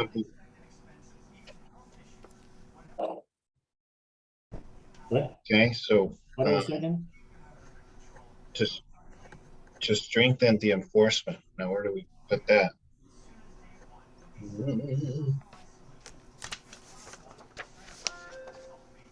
Well, Oscar, this was written on by City Council on 6/15, so it is, this one just came out, and we are writing a CIS to support, and we can add to that, whatever you like in support of enforcing this. I don't know if we want to make some additional enforcement requirements or penalties or fines or something, to strengthen the enforcement. Consequences. That's what I was trying to say. consequences. So this hasn't been voted on yet, or it's before the council. It will Right, be so that's before why the council. we got it early, so yes. And so we're basically, to your point, we're saying we support that particular CIS. Yes. Okay. Well, we're writing a CIS to support the council file.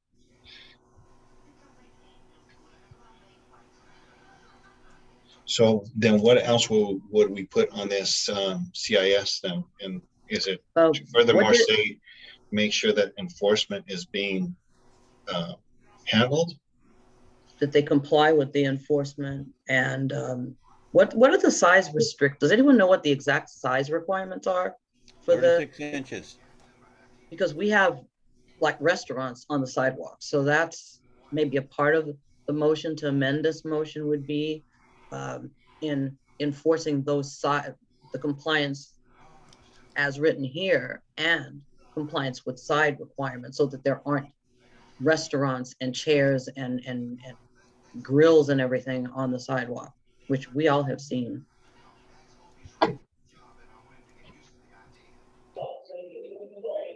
Robert, I'm sorry, Robert, you had your hand up. Go ahead. Yeah, I just want quick comment to Alfredo's comment about the vendor not blocking the sidewalk. In a way, they actually are by setting up shop there, and the people that are patronizing their establishment, if you will, they are causing the blockage.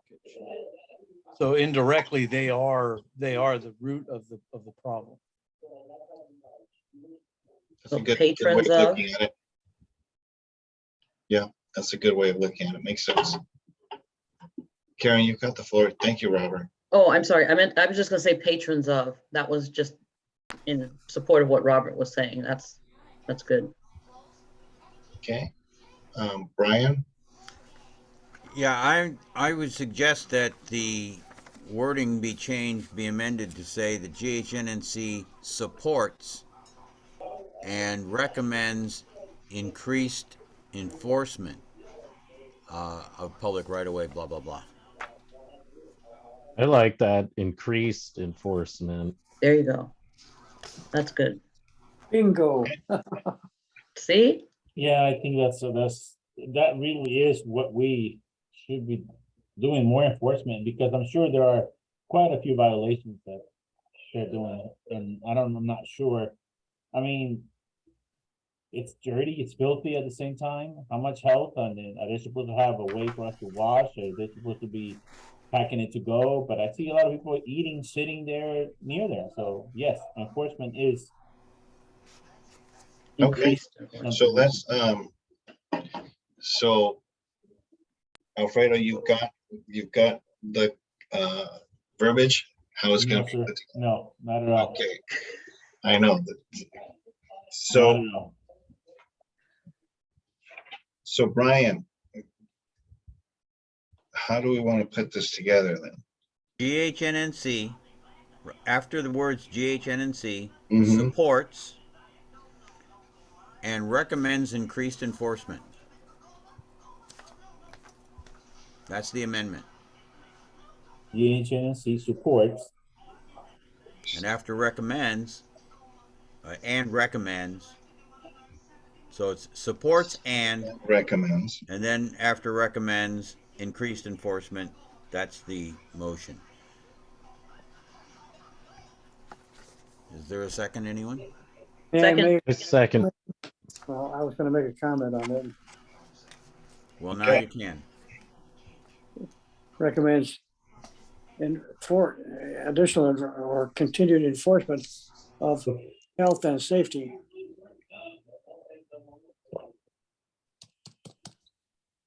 Okay. That should be included in increased enforcement. Increased enforcement, I think, explains it all. Okay, so let's only for sake of time, again, it's 8:50. So I'm going to read it as I think it was recommended. So discussion and motion to approve a CIS supporting Council File 21-1008, prohibited use of sidewalk blocking, public right-of-way. GHNNC supports and recommends increased enforcement. Blah, blah, blah. We're not using those words. Okay. Got it. Okay, got it. So basically increased enforcement Of. public right of way not be blocked by street vendors and sidewalk restaurant street vendors for public safety and compliance with the American with Disabilities Act. The proper language would be increased enforcement of.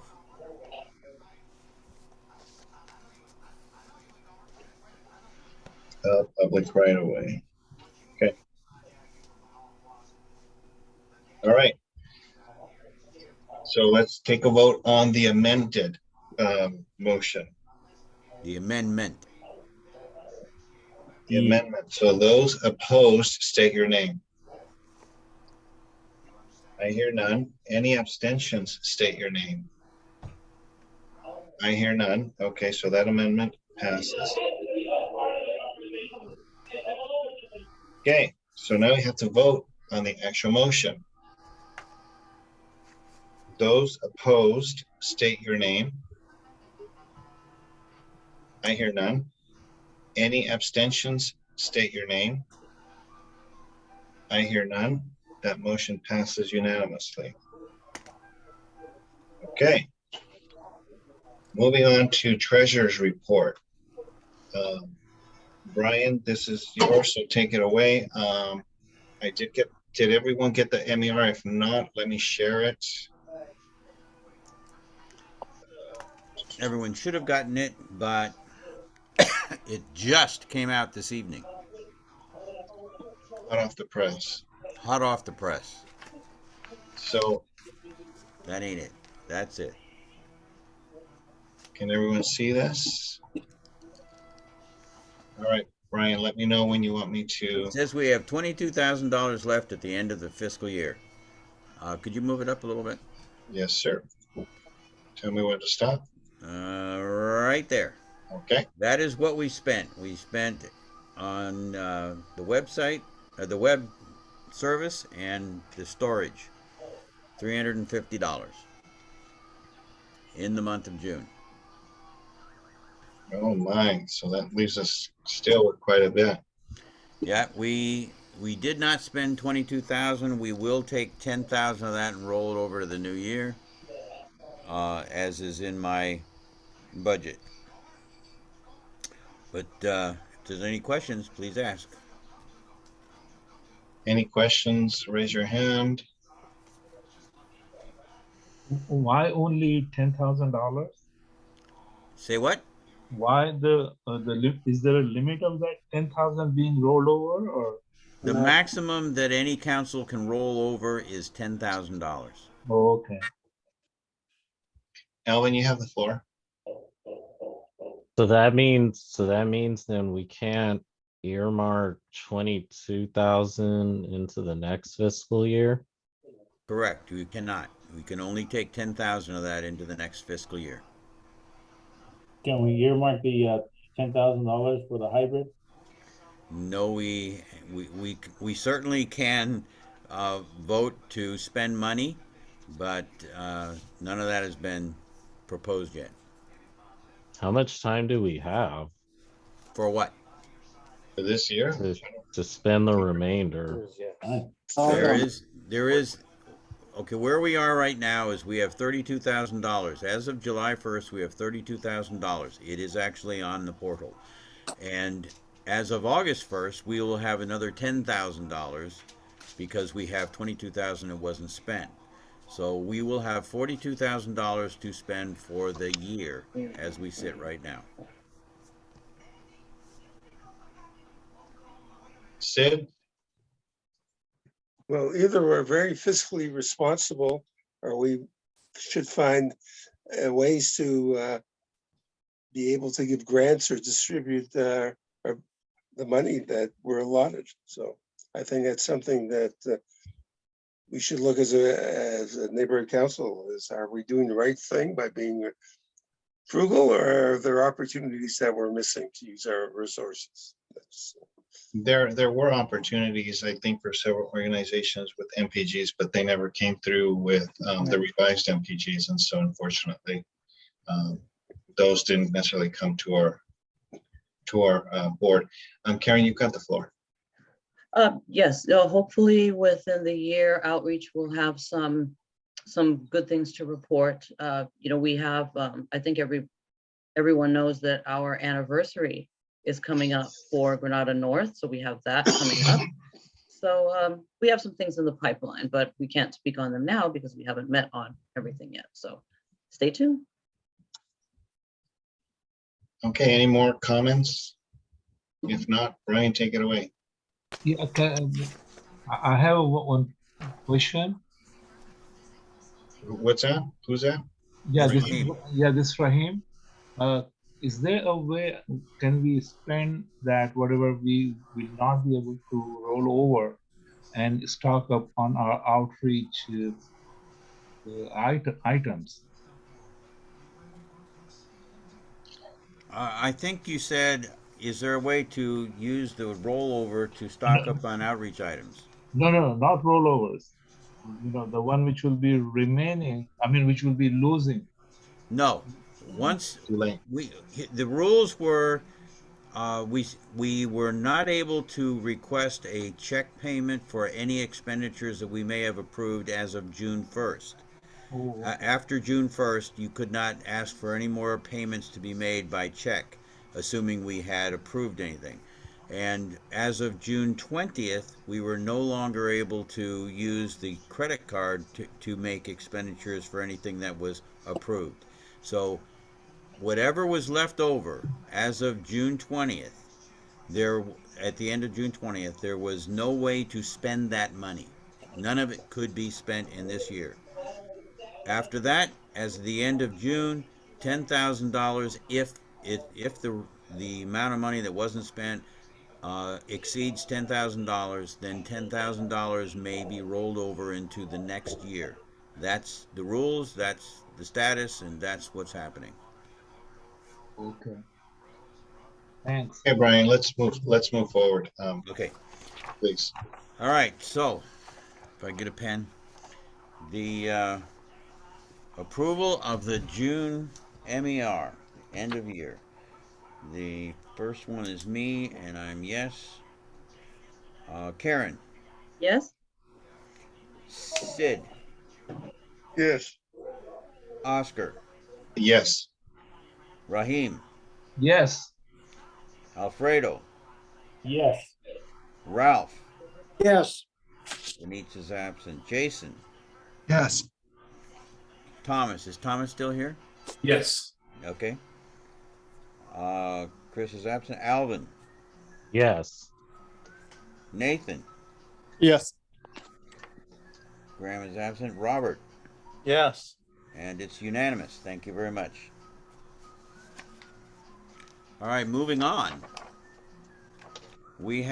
Everyone was distributed a packet, administrative packet earlier in the month. I'm sorry, Brian. How many yeses on that, Mert? There is 1, 2, 3, 4, 5, 6, 7, 8, 9, 10, 11, 12. 12. Thank you, sir. Okay, so the administrative packet is up on screen now. Hopefully everyone has reviewed the budget as it has been distributed earlier. And this is an annual thing. It has to be done. I am, as I mentioned to Oscar, I have made this administrative packet final, meaning that the amount of money that I am identifying in this is $42,000 that we are going to receive. Unfortunately, and it bugs me to no end, the city clerk's office is requiring that we submit a budget administrative packet July 1st. And if we don't submit it July 1st, or by July 1st, then we have $333 to spend per month until the administrative packet and budget are submitted. Unfortunately, they do not allow or accept the $10,000 rollover until they stay that there is a $10,000 rollover. And they are not, they being city clerk, they will not make that determination until August 1st, or I guess August 1st or 2nd, but early August. I don't want us to be forced to do this twice, and that's what that would require in order to get the $10,000 in. So my suggestion was and is presented here that we approve the budget for the 22-23 fiscal year, including the $10,000 as an NC, and recognize that this cannot be submitted until August. But as of August 1st, I can submit this and they will then accept it.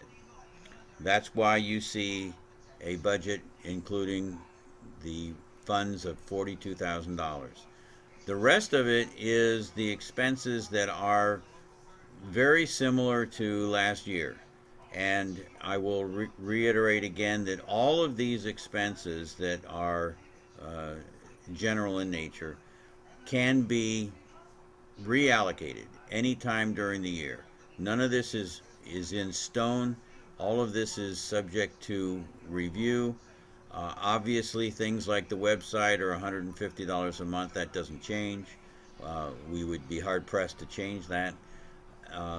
The storage facility is $200 a month, and so I've added a little in case there's an adjustment. You have a email of an Excel that explains what I have done with each of these line items, just like last year. So if there's any questions, please ask, but that is my suggestion, that we approve this and move on. Brian, so with the storage facility, Alfredo, I see your hand up. I'll come to you in a minute. That's, I'm renting a unit there as well in the same facility, and I just got a letter that they're increasing the rent, not by much. I think like $10 more a month, but I'm not sure if you got something to that effect. I have not, and I will talk with them because I'm going to go pay the rent for July, even if I have to pay it personally. But I think we have a special deal with them, and I don't think they're going to increase. Okay. But I have added more to this line item, $100, so that should cover that generally. Okay. Alfredo, you've got the floor. The question that I have for you, I don't mind getting this thing submitted and approved. I just need a clarification. What are events refurbishments? The what? What are events refurbishments? Okay, so I'll correct the spelling. Thank you very much. Thank you, sir. Just that I asked. It's just, Oh my God, Alfredo! I swear. I like mints. What can I tell you? That is great. Hey, we're not going hybrid yet. We're gonna still be virtual, so we don't need mints. You'll probably find more. Did you need me to scroll down anywhere on this document, Brian? Or maybe we should. I'd like to see the document. Let everybody see it. Go ahead, scroll down. If everybody. I'd like to see the scroll, please. Thank you. The scroll. Is it? Do you want me to increase it, Sid? Is that good? No, that's good. I just want to see. I just want to make sure it's a balanced budget that we're spending. We have a budget that's spending $42,500. You have to go to the end to see that. Yeah. That's what I. Oh, I noticed right there. I've added $2,500 for election expense, and we should spend that money on some amount of effort to find more board members. We've run very shy on board members, and we should next month we should reappoint Wade, because he's here every month. Exactly. That's a great idea. Yes, that's right, Wade. Since you're here every way, and you're calling point of order when you really shouldn't be anyway. I like your thinking, Brian. Now, again, I put $10,000 for NPG. We did not spend that well last year, and if we have to move some stuff from general, that's another Community, spelling issue. Don't bring it community, up. It's almost there, community you, yes. Community you. It says community you cleanup. So okay, here's your sorry. total. Okay. Good. That's what I want. Thank you. No, you're very welcome, Sid. All right, the rest of this packet includes the information with regards to our existing in-person meeting place. Are we gonna change that meeting place? Because St. Euphrasia is no longer that, and also. Well, we don't know that neighborhood? yet, Alfredo, but we Okay. can change this anytime. And I also wanted to say that the address for the, within the city for us, still on Woodley. Where? What? When you search our neighborhood councils, our address, mailing address and everything still shows within the Empower LA. It still shows. For the neighborhood council? Oh, the Woodley so Lindsay have Gibson change that or update it or change it. Because it has an actual location still on the website as the Woodley address. Oh, that's website. That's not this packet. Not here. No. Right. Alfredo saw a squirrel and he went with it. Okay. Keep going, we're good. I think St. Euphrasia is misspelled, but you know. Yeah, we saw that. Okay, so I thought my ESL was gonna kick in real quick, but Brian beat me to it. Okay, so any other questions or comments? What's Ox 137? Scroll What's up a little bit, sir. Move up. Go back down there. That's the post office box. That's a post office. Oh, sorry, it says ox. You mean not an ox, but a box? Post office. Just saying. Don't give me a chance to criticize you, Alfredo. Brian, next time send it to Alfredo so he can. Yeah, exactly. Check it. Review it. Feedback. All right. I can almost guarantee you that the next minutes, there will be corrections made by Brian. So I'll make these corrections before I send it for signature, Oscar. Okay, sounds good. Okay, I had a question for Oscar and Brian. What's the attendance tonight? We have 11 and 1 ineligible, right? Are we making the count just before we do this to make sure? We have 12, but we have 1 ineligible. Is that right? Who is ineligible? Thomas? Mr. Hartfield. Oh, okay. So his vote actually goes to ineligible, and So we have 12 tonight? Alfredo, or 11? the count is 11. 4. 11 yeses. I'm talking about the MER. We have 12, Karen. We had 12, so it's 11, 1 ineligible, and 1, 2, 1, 2, 3 absent. 3 absent. Because we should have total. It's 11, 0, 0, 3, 1. Okay. That's for the MER. Now, if there's no more questions, in order to move forward, I think we'll take a vote on this administrative packet and budget. Are we good? Yep. Okay, so let's vote. Me, yes. Karen? Yes. Sid? Yes. Oscar? Yes. Raheem? Yes. Alfredo? Yes.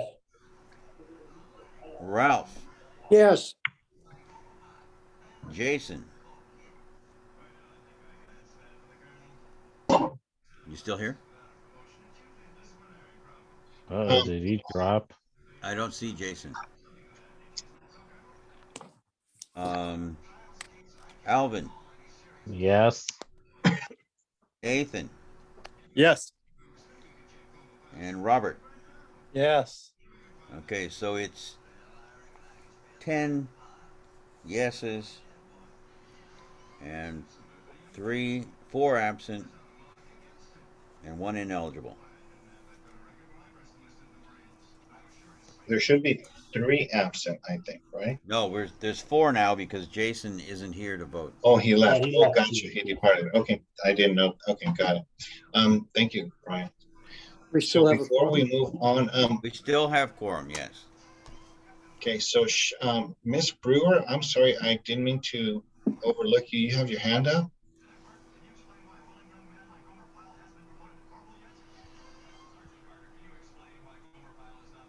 Yes. Yes. Yes, I'm sorry. Did you? That's all right. That's like usually when I make a comment, people don't want to hear it. But um, basically, I want the board to understand that because you're not approving a budget of $32,000, you will only be allowed to spend $333 a month max until the city clerk goes and tells you what your rollover is. On the first page of the budget at the bottom, it does go and state the reason about putting the $32,000 on your budget. So my thing is, I just want you guys to understand, and I know that Brian stated it, but you won't have the access, only $333 for until the city clerk, the 1st of August, goes and lets you know what the rollover amount is, which is obviously 10,000 to spend for the entire month. So that's my comment, and hopefully Brian does agree on there. But that's my whole thing, is I just wanted to make sure that you guys understood what this means by your voting what you did just now. Thank you. Sharon, you're right. I did state that, and we did the same thing last year. And the fact is, it's an unfair position they put us into, forcing us to do this twice if we did it their way. But regardless of that, there has been no money authorized to be spent at this point. We don't have another meeting scheduled until August anyway. And the only thing that could happen in the interim is we could have a special meeting and we could approve money, and there is no restriction on making an approval. The board could approve any amount of expenses, just wouldn't be able to make the expenditure until it's been authorized by city clerk to accept the budget. So hopefully everybody understands that we are well aware of the situation that I'm putting the council in at this moment for the month of July. Understood. And Sharon, you know me, so you know this isn't done carelessly. Okay, let's move on. Brian, so you still have the floor. Okay, so we're talking about the CAG. Nothing is happening in the CAG. I'm going to make this short. The CAG is pretty much down for the count at the moment. We are considering some of us are considering having a meeting to address some issues, but the only thing that's going to happen is we're going to put out a press release at some point, but we're waiting for the information to be presented with regards to the RFP, which hasn't been identified. The RFP is out, but the choice has not been identified yet. The other thing is the budget advocates. So to update you, the budget advocates had their elections last weekend. Unfortunately, I have been reelected as a budget advocate, so you have to deal with me still. And Glenn Bailey has been elected a budget advocate from Encino. So he is not a budget advocate for Region 2, and Gary Fordyce was re-elected for Region 2, along with from Northridge South, a gentleman by the name of Scott Wright. So the three budget advocates for Region 2 are Gary, Scott, and myself. So more to come on that, I guess, later. This weekend, Saturday, we're going to have election of officers. I've been asked if nominated and if elected, would I accept the position of treasurer, and I reluctantly said yes. So I don't know what's going to happen there. Nobody knows until the election, but there will be officer elections this Saturday. Other than that, we're just starting the year. We are still fighting this issue, which is in Sid's area with regards to the budget advocacy, budget advocates, and the crap that's going on there that we mentioned earlier with Merca. That'll be another issue. But we are still wrestling with that. The budget advocates have been picked on long enough, and it's about time we won a battle here. We have had a specific account for 20 years, and there is no reason why we should be sharing funds that we solicit and receive from NCs with anybody other than our organization. If another organization wants funds, they should be soliciting them themselves, and they should be sent to them by the NCs directed to them. And that just is practical and logical and honest. So that's where we stand. So in a nutshell, that's the Budget Advocate Report. Any questions on that? I do see one hand up. Is that John or Michelle?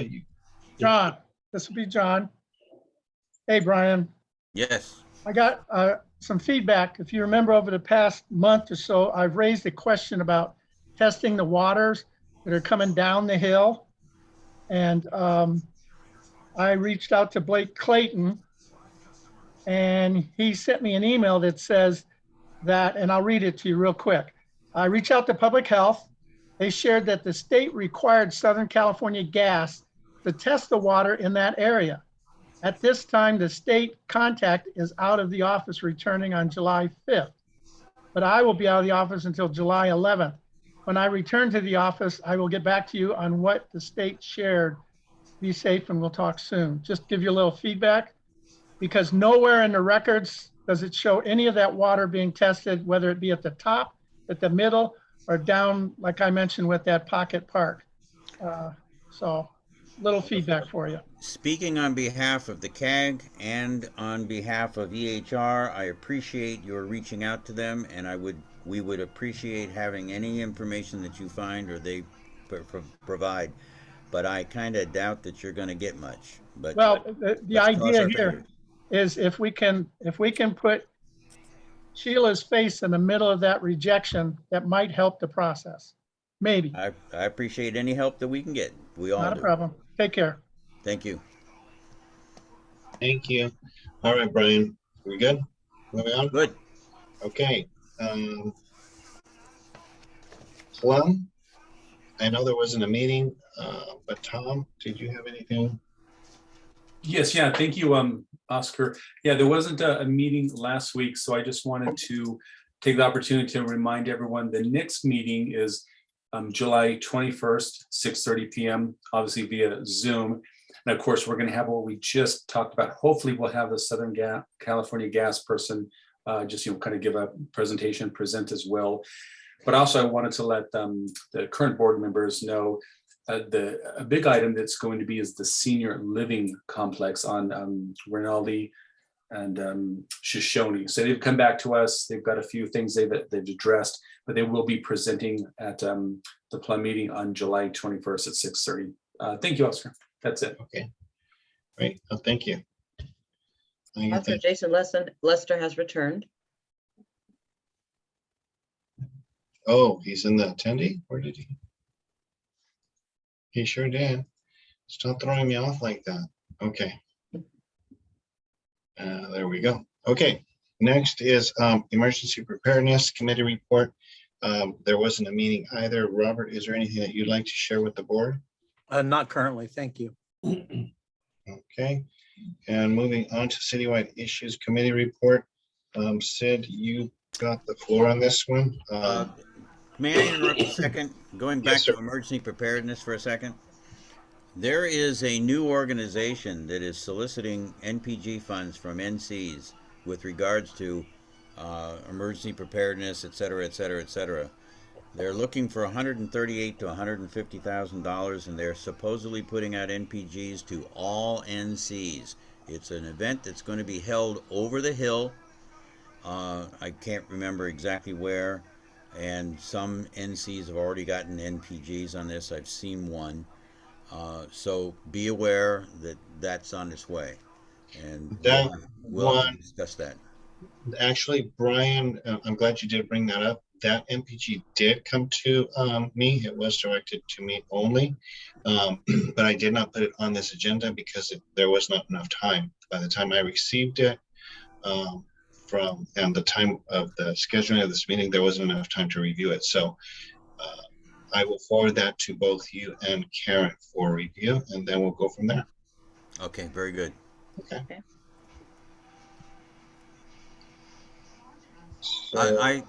Oscar, I'd recommend you forward that to Robert also.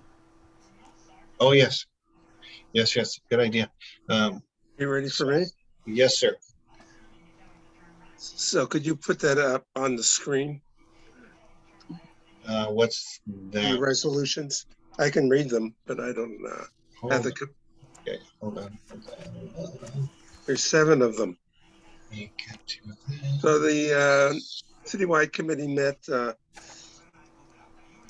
and we had a quorum, and we discussed a number of issues, and we want to present a number of resolutions. Number 1, discussion of possible action that GHNNC recommends through written recommendation to the DWP Memorandum of Understanding Committee to seek meetings with the appointed Inspector General on at least a quarterly basis in order to receive timely reports regarding the Inspector General's activities. And because of all the number of corruptions and the general manager of DWP going to jail because of a bribe, there's been a call for more inspection of what's going on in the department. And the mayor appointed an inspector general to look at what's going on, how the money's being spent, whether there's any corruption. And what the committee felt that what usually happens, something, and there's no reports back about what happened to the controversy. So we're asking that since we have a memorandum of understanding with the Department, that the Inspector General report to us at least quarterly on what's going on in his department and what he's uncovered. And he can come more often, but at least quarterly, we're looking for a report. And we, as being a member of that committee and signatory, we're going to send a letter to the chair of the committee, Jack Humphreyville and Tony Wilkinson to bring this up to the committee and then present that to DWP. So, any questions? For me, Sid, when I hear what you just said, is the Inspector General is appointed by the mayor. Is that correct? That's correct. As is the general manager of these departments. That's correct. So for me, when I hear that, not sure, I'm a cynic, but not sure how effective having an inspector general audit a department head when both are appointed by the same person. That's just me. Not sure how. I mean, that to me seems like a conflict. But all the more reason for us to pass this idea. No, Brian, I agree. I'm not in disagreement with it. It's just I just feel there's, is it going to be value added? Are we really going to get something out of there, or are there going to be shenanigans? Because again, they're both appointed by the mayor. I'm not saying we shouldn't. Those are just my thoughts on that. So. You mean no, we discussed that at the meeting. There's all kinds, but there is an inspector general. He comes from the ethics department, and he knows we want to hear what's going on. And I think we should make it a standing report to the committee. Karen, you got the floor. Sure. I think this is excellent, Sid. We did try to get the ethics.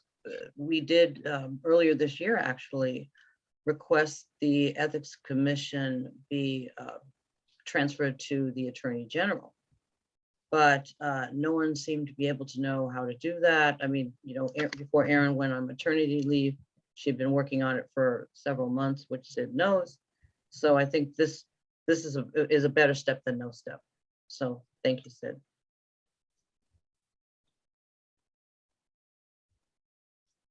All right, I don't see any more hands raised.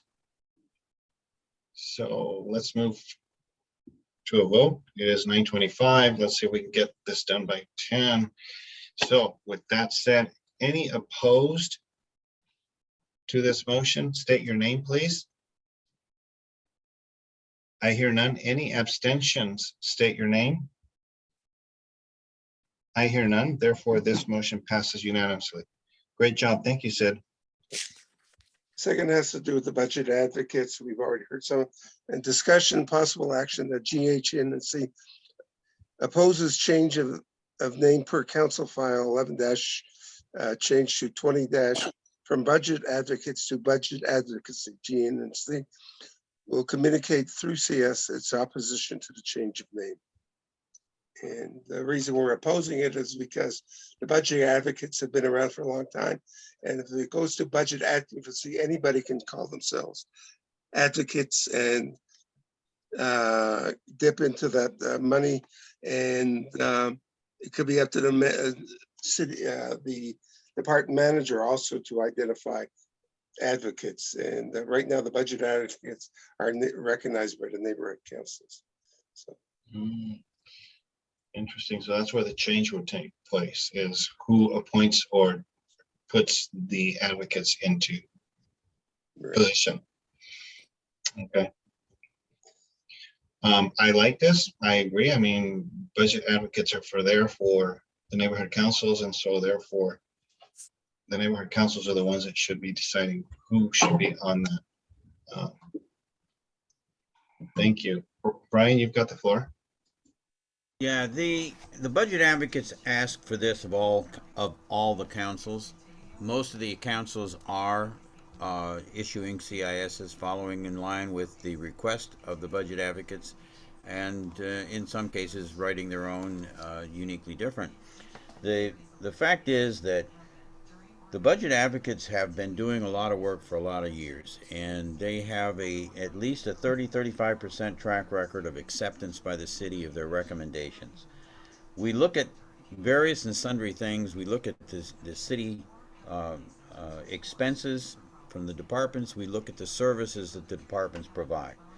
We have had many challenges, and we continue to have challenges. But what has happened recently is some budget advocates got disgruntled with, for whatever reason, and I can't tell you why. I think it's gone from all of our minds, but they got disgruntled, they moved on, they set up their own organization. For some reason, the department has taken them under her wings, and what currently looks to be happening is that the department is taking this fund, budget advocacy, and the Congress funds, and managing these operations on their own. And if I had factual evidence, I would actually say this is a power play. But for whatever reason, this is not coming down well, and because the budget advocates are not a specifically organized city agency, it has been determined by the department that the funds should be budget advocacy, not budget advocates, because budget advocates is an operation, it's a organization. Unfortunately, precedence has been set, and the budget advocates have had accounts sitting in the department for 20 years, or at least 10 years, I think a few more. And so all we're trying to do, and I speak as a budget advocate here, all we're trying to do is establish a rational position where if an NC is asked by a budget advocate to provide funds for our use in having budget day and having town halls and making sure that the city stakeholders and the city departments are properly communicated with. All we're trying to do is make sure that the funds that are asked for and are received are made available to the budget advocates, and the budget advocates only. We don't care what name they put on the fund. so long as it is funds that are available for the budget advocates if they have solicited them and NCs have approved that. Now, we certainly don't mind and don't care if there are other advocacy operations other than the budget advocates, and they should have their own funds also. And that is what we're asking this CIS to say, is that we only want to be recognized as having funds that are provided to us, available to us, and available to us only. That is the basic position that we're taking. And we're asking for support from the NCs, and that's what this is about. Thank you, Brian. Karen, you have the floor. Thank you. Brian, I know I was reading the CISs on this to see what the language should say, and I found it interesting that the only one who is not, we're opposing this, right? Is that the action we're taking? We're opposing the name change, yes. Opposing the name change. So the only ones who are supporting the name change are the tribunes, budget tribunes. I mean, I read the CISs. You didn't hear me say that. Well, I said it because I read them. So with that being said, is City Watch a part of the funds for the budget advocates? No. Or is that separate fund? No, City Watch,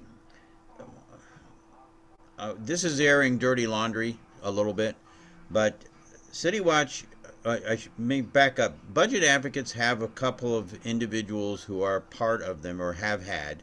One of them left, who have been very active in making comments through City Watch, writing articles for City Watch. At some point in time, a couple of years ago, these individuals who were budget advocates were also writing on behalf of budget advocates. Because the departments, the city is looking at City Watch and saying, well, they're an advocate, they're adversarial, and they don't think that the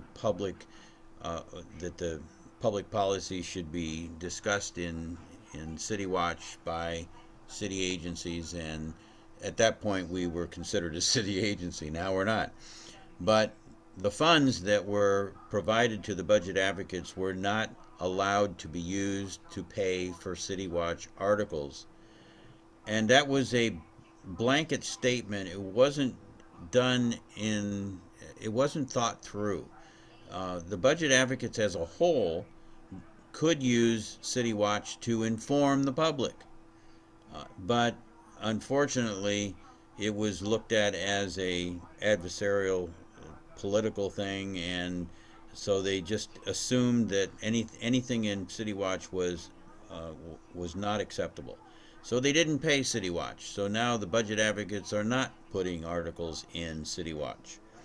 And I don't really have a problem with that at the moment, but I do think that City Watch is not an adversarial operation. It simply allows for anybody to make comments on their own.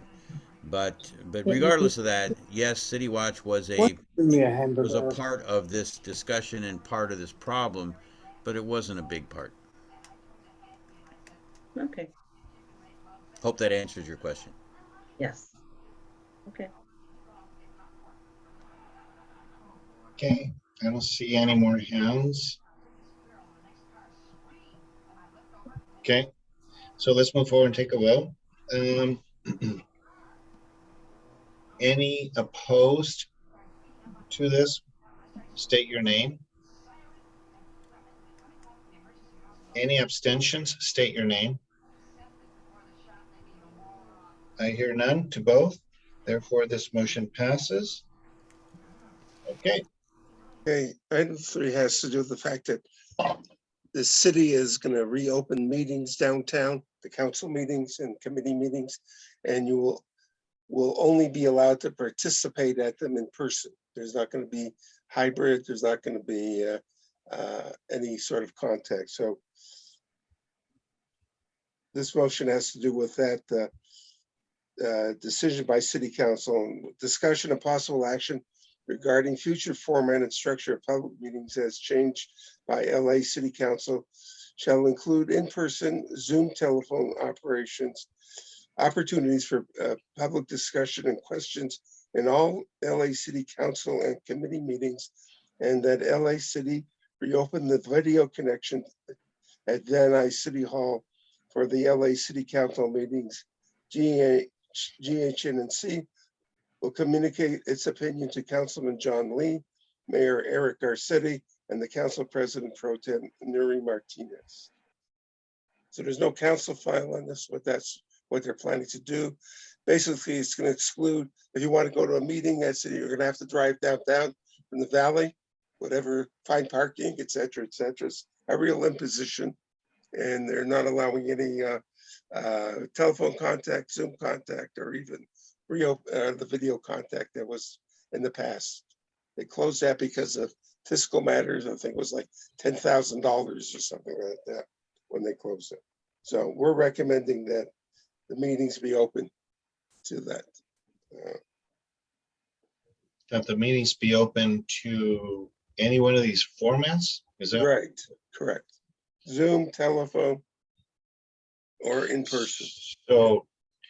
So we need to then somehow include this in this motion, because it doesn't really, the motion doesn't really say what direction GHNNC would like to take. To me, it's not clear. I think it's clear. It's just as GHNNC will communicate its opinion, but it doesn't say in We'll here. communicate this opinion. It refers to the above. GHNNC will communicate this opinion to council. It has to do with the above statements. That's our opinion. Is there a council file on this, Sid? No. It's just a decision that they made.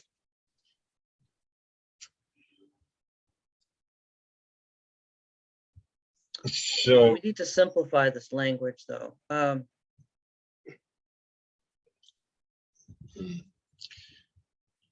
about a letter to Councilmember Lee and the Arts, Parks, Neighborhoods, et cetera, committee requesting, to your point, Sid, about the it's geographically incompatible for the Valley residents and neighborhood councils to have to drive all the way downtown instead of the opportunity to either meet by Zoom, call in, or meet at Van Nuys.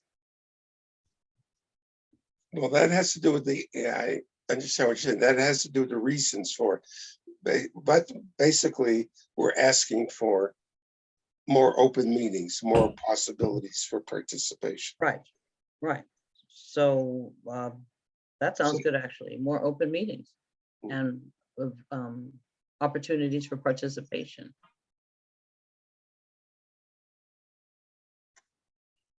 Do you like that? It's fine with me. The goal here is to have the ability to participate and have comments made at the city council meetings and committee meetings, which under this method really hampers any interaction. So I have no problem with it. Your amendment to say, to communicate to, I think, go 3 people, and the committee that Councilman Lee heads, to improve opportunities to communicate. I have no problem with that. Okay. Alfredo, you have your hand up. You've got the floor. Yeah, the concern that I really had on this is we're supposed to communicate the vote on this matter to Council John Lee, and that's it. Who's gonna do that one? Who's gonna? I'll write the letter. GHNNC. Okay. But all we're supposed to do is just let him know this is our opinion and this is what we like to see, and that's all we're doing on this. That's all we can do. Okay. Thank you. Okay. Any other comments on this then? No. All right, so let's move forward then with the vote. We've got quite a bit to go here still. Okay. Any opposed to this? State your name. Mentions. Okay, I hear none to either, so this passes unanimously. So let me go on to the next one. This has to do with recusal and the problems we've had with recusals, having to get an opinion from the city attorney even before we can make a decision. And the committee felt that was a highly disruptive, and so discussion of possible action that GHNNC supports that any action regarding rulings or complaints involving recusals initiated in good faith per the Brown Act by any NC board member shall only be adjudicated by the Ethics Committee of the City of Los Angeles. So the way the Brown Act says, you can self-recuse in good faith and whatever. What they're saying now, before you even self-recuse, you have to get our permission that it's okay to recuse. And we felt that was rather burdensome. It was above and beyond what the Brown Act is acting. And if somebody acts in bad faith or whatever, that decision should be left to the Ethics Committee and not to the department manager have done. So.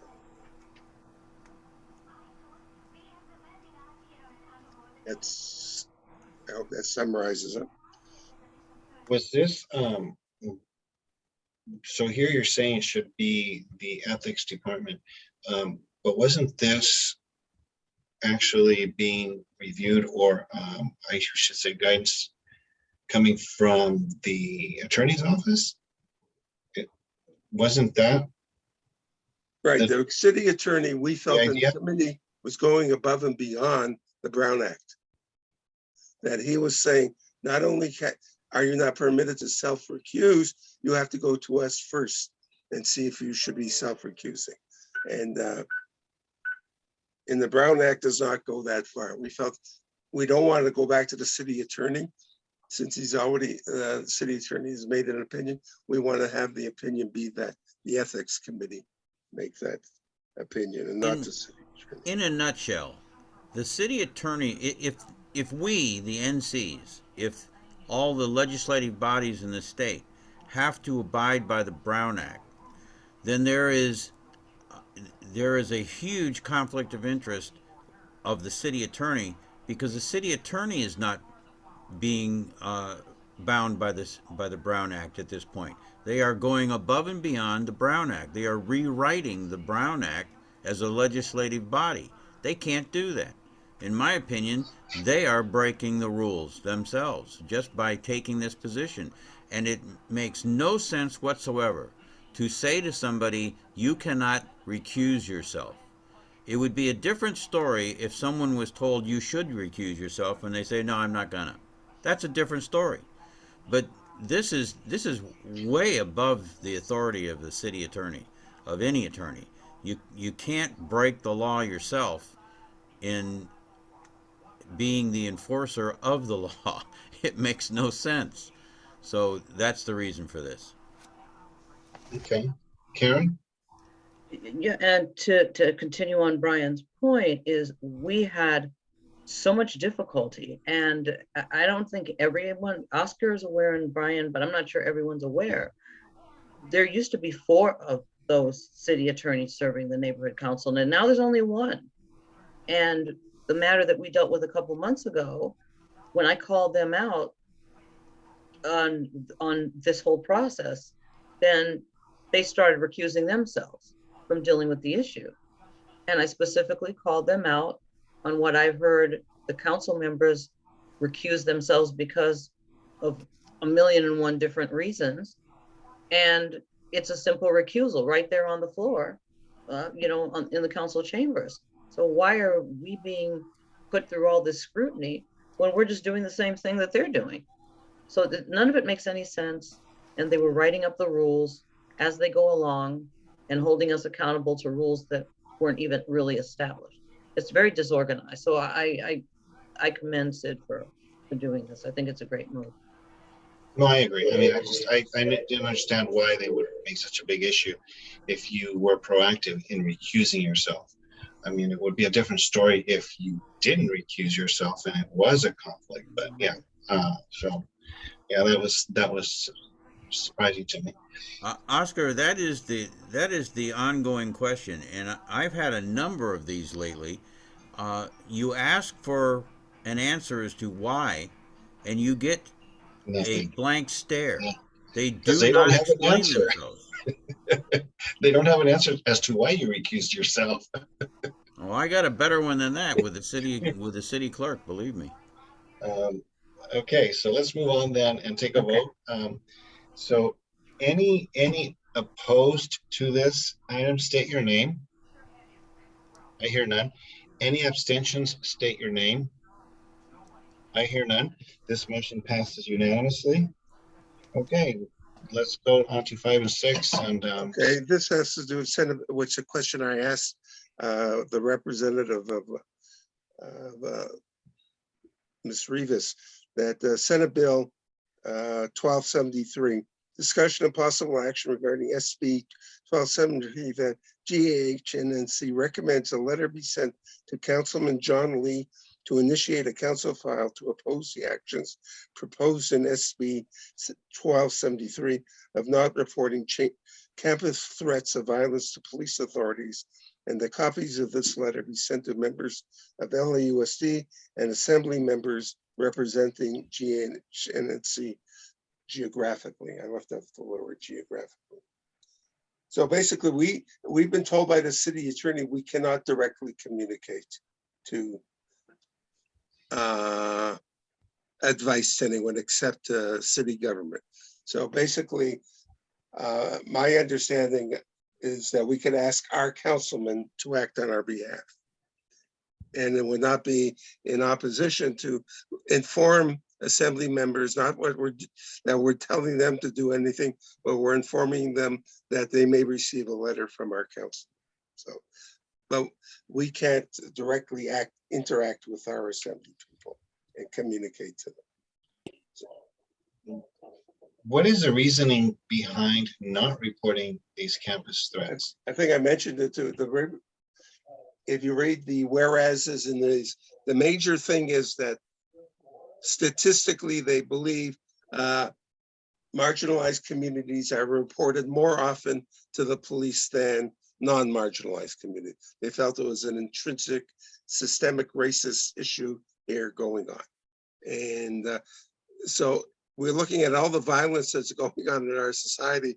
There's even one of the assembly women representatives said there's a bill to set up a hotline to let people know about threats being made at school. But yet the senator said, well, if you hear a threat at your school, you can't tell the police officials that a threat has been made. So that's absurd. Really? Well, look at Senate Bill 12, the number there that I have. I mean, almost to me sounds like they don't, the impression I get is that they don't want to report it because they, possible litigation. I mean, is that a possibility? Is that why they don't want it? Which doesn't make sense. I mean, this stuff should be reported. Because you can't take, I mean, even if one life is spared, it's worth it. You have to report, they have to report these things. There's too much going on. I mean, what is it? Over 500 mass shootings in this country right now, and it's only the beginning of July. Why is this an issue? What the bill says. Okay, and if you look at the whereas, that's the main focus is on equity in reports. So.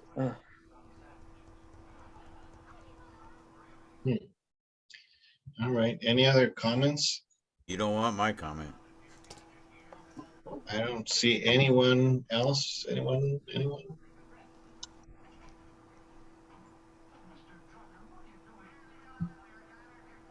Can we lump 5, 6, and 7 together? Okay. I think we can handle them quickly, I hope. Are they all same related? No, I don't. No, they're different. 5 and 6 are. 6 is a little different. It's a little different, but they're related. They're related to the school system, but once, but Yes. I think if we can take a vote on 5 and move to 6, I would think that would be best.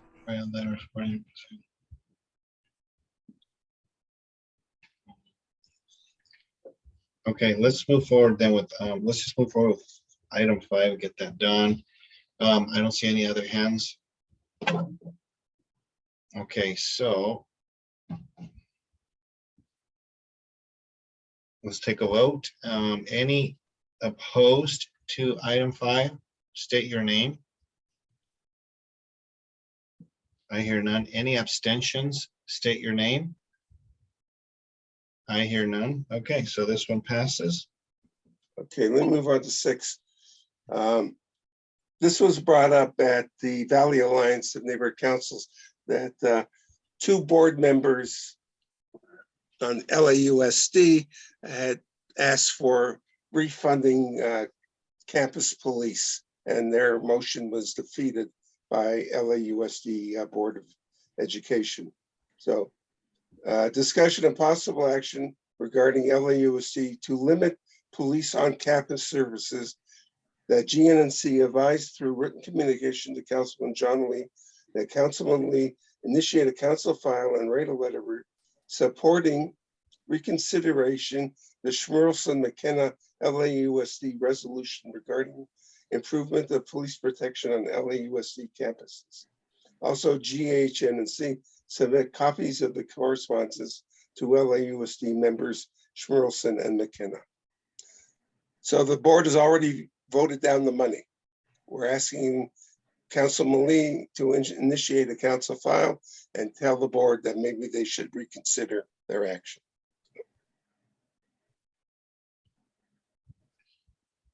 So this was Oscar, there's a City Watch article, I believe, on this regarding the Smurlson Act and the impact that it's having on the Board of Supervisors president.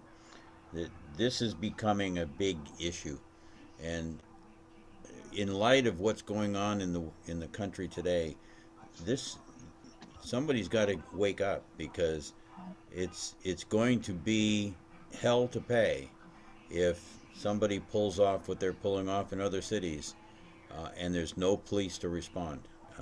It's really a bad situation, and this should not be happening, and it's crazy that we even have to address this.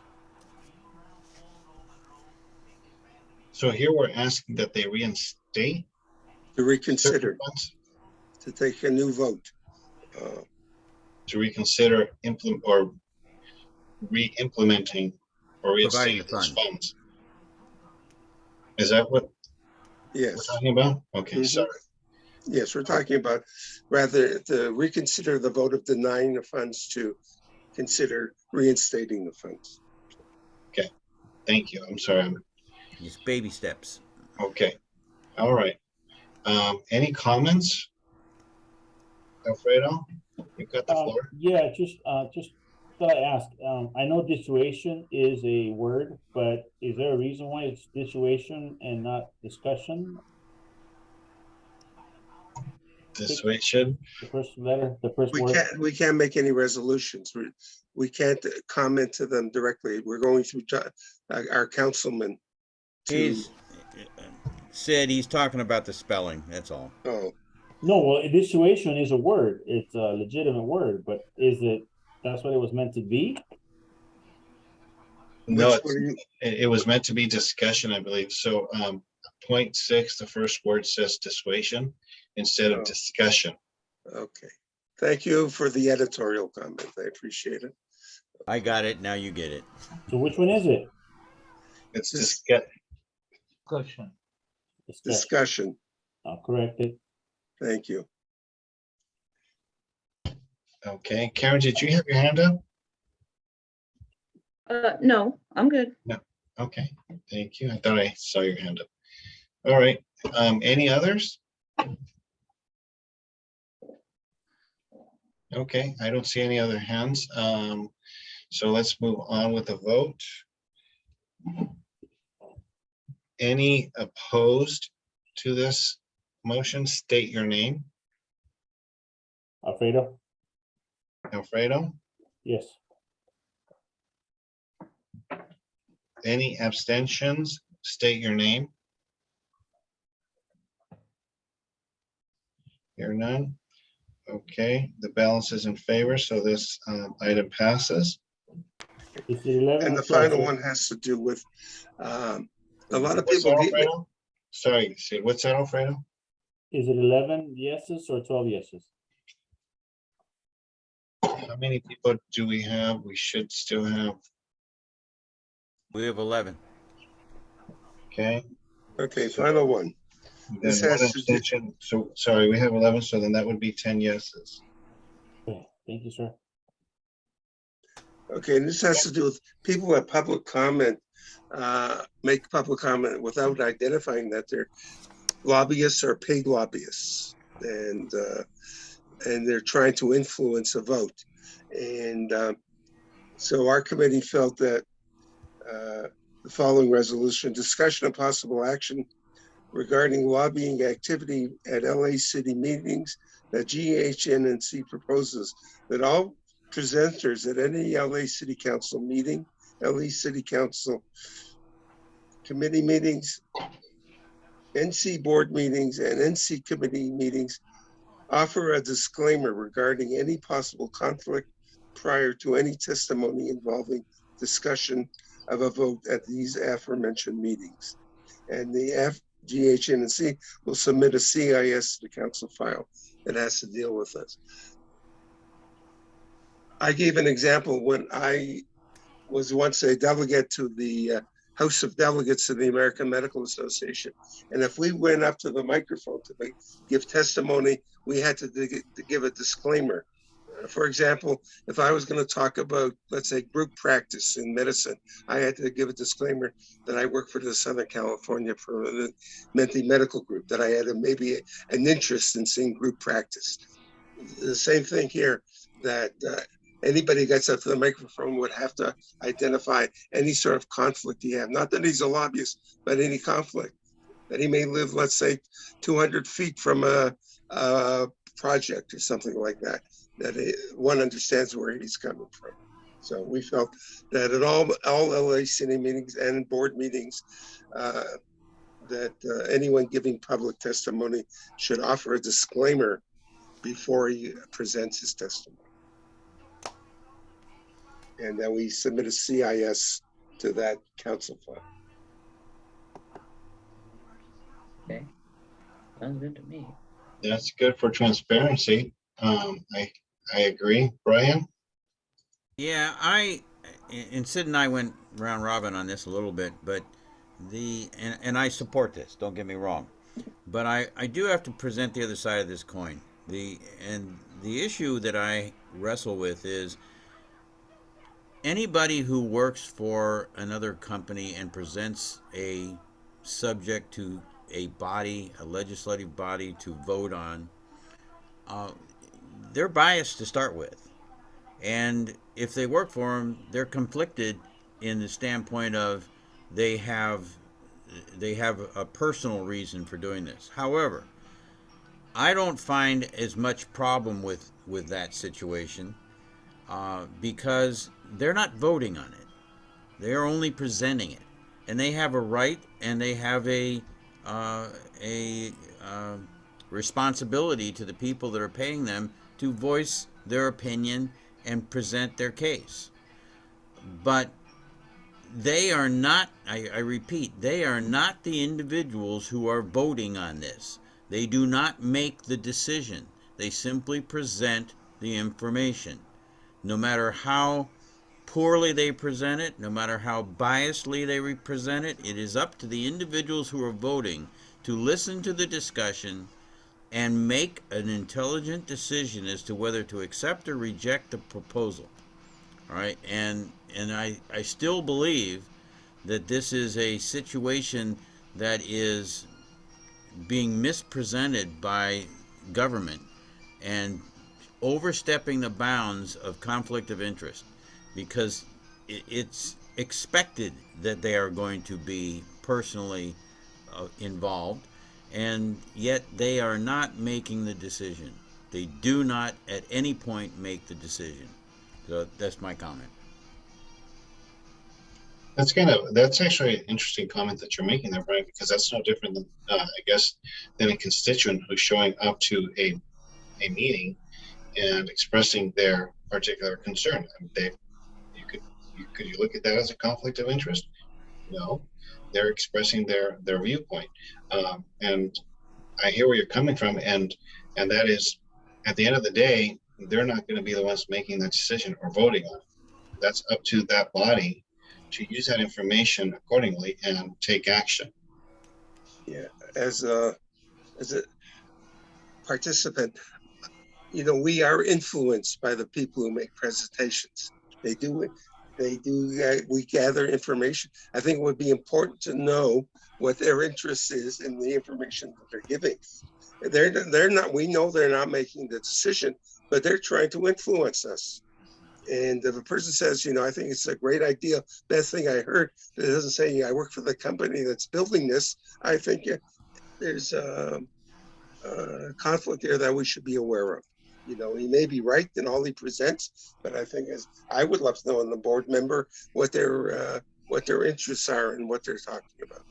And I have to say, I agree with Sid in the respect that the board that is making the decision deserves to have all the information that it can get. And that's the reason I support this. But I just felt it was necessary to understand that it to a certain point, it oversteps the bounds of the concept of conflict of interest. I don't believe it's a conflict of interest, but I do believe that any active board making a decision deserves to have all the information it can gather. So that's why I do support this.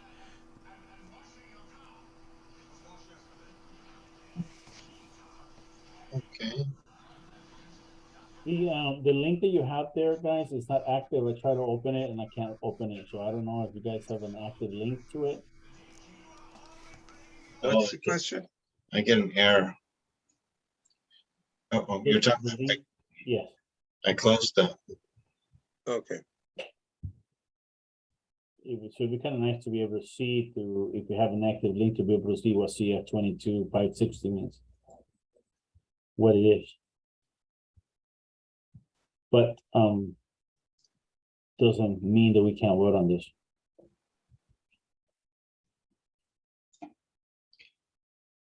Yeah, no,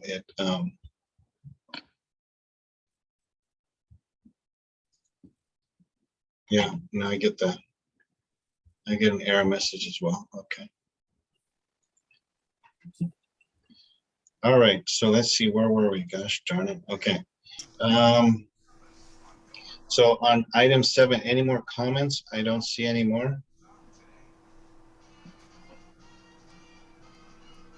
Well, I don't get an error message. I don't know why. So. Oh.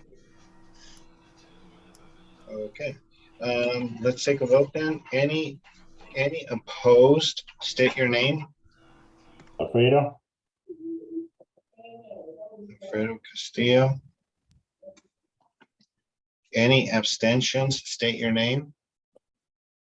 I will abstain on this one. Therefore, this motion passes. Thank you. The committee appreciates your support. How many Thank you, yeses? Seth. How many yeses, sir? Is it 11? 9. No, because it would be 9 because we have 11 present, right? So you opposed, I abstained. So that would be 9. 9111. No, 911. Okay, let's move on then and to outreach and publicity. Okay, I will be very fast on this. We Okay, carried done. this over Next. No, seriously. I mean, seriously, we have to do it because we have a deadline, unfortunately. But so we have. Hopefully, we will have in-person elections, and so Outreach and Publicity Committee met, and the proposed locations are Knollwood Plaza parking lot, which is up to the owner, Knollwood Country Club, or O'Melveny Park. We have a worksheet that is required by the city clerk to be completed by August 1st.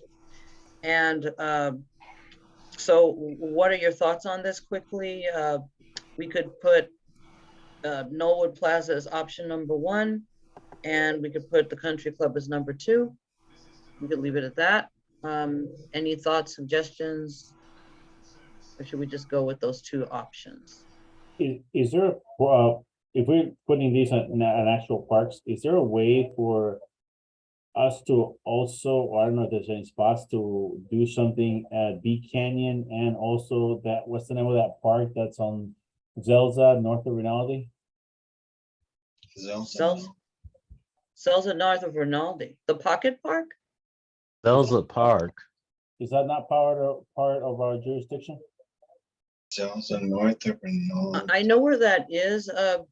We could add it to the list, but as Knollwood Plaza is where we've had it in the past, but we've had some issues with the owner in recent years with posting our agenda. So we don't want to necessarily have that as a primary, but we need to complete this sheet and send it in. Well, if we put something in there, Karen, and it doesn't come to fruition or we can't get it, then we would put the city on notice, and then they would ultimately have to help us. Yes, they do. Find a location, right? You certainly do. And so we've in the past done, to your point, the Knollwood Shopping Center. What is the most trafficked location in our jurisdiction? Does anybody know? The Country Club would be great because the parking and the accessibility and ADA compliancy. But it's a county location. It's part city, part county. So we would have to clear that with, would need some help maybe from Mirka and from Assemblymember Valadares' office, just to confirm what we may be allowed to do there. But rather than fight with the owner of Knollwood, it might be better to put I beg your pardon. Rather than to fight with the owner of Knollwood Plaza, maybe we should go with Knollwood Country Club and that entrance area to O'Melveny Park.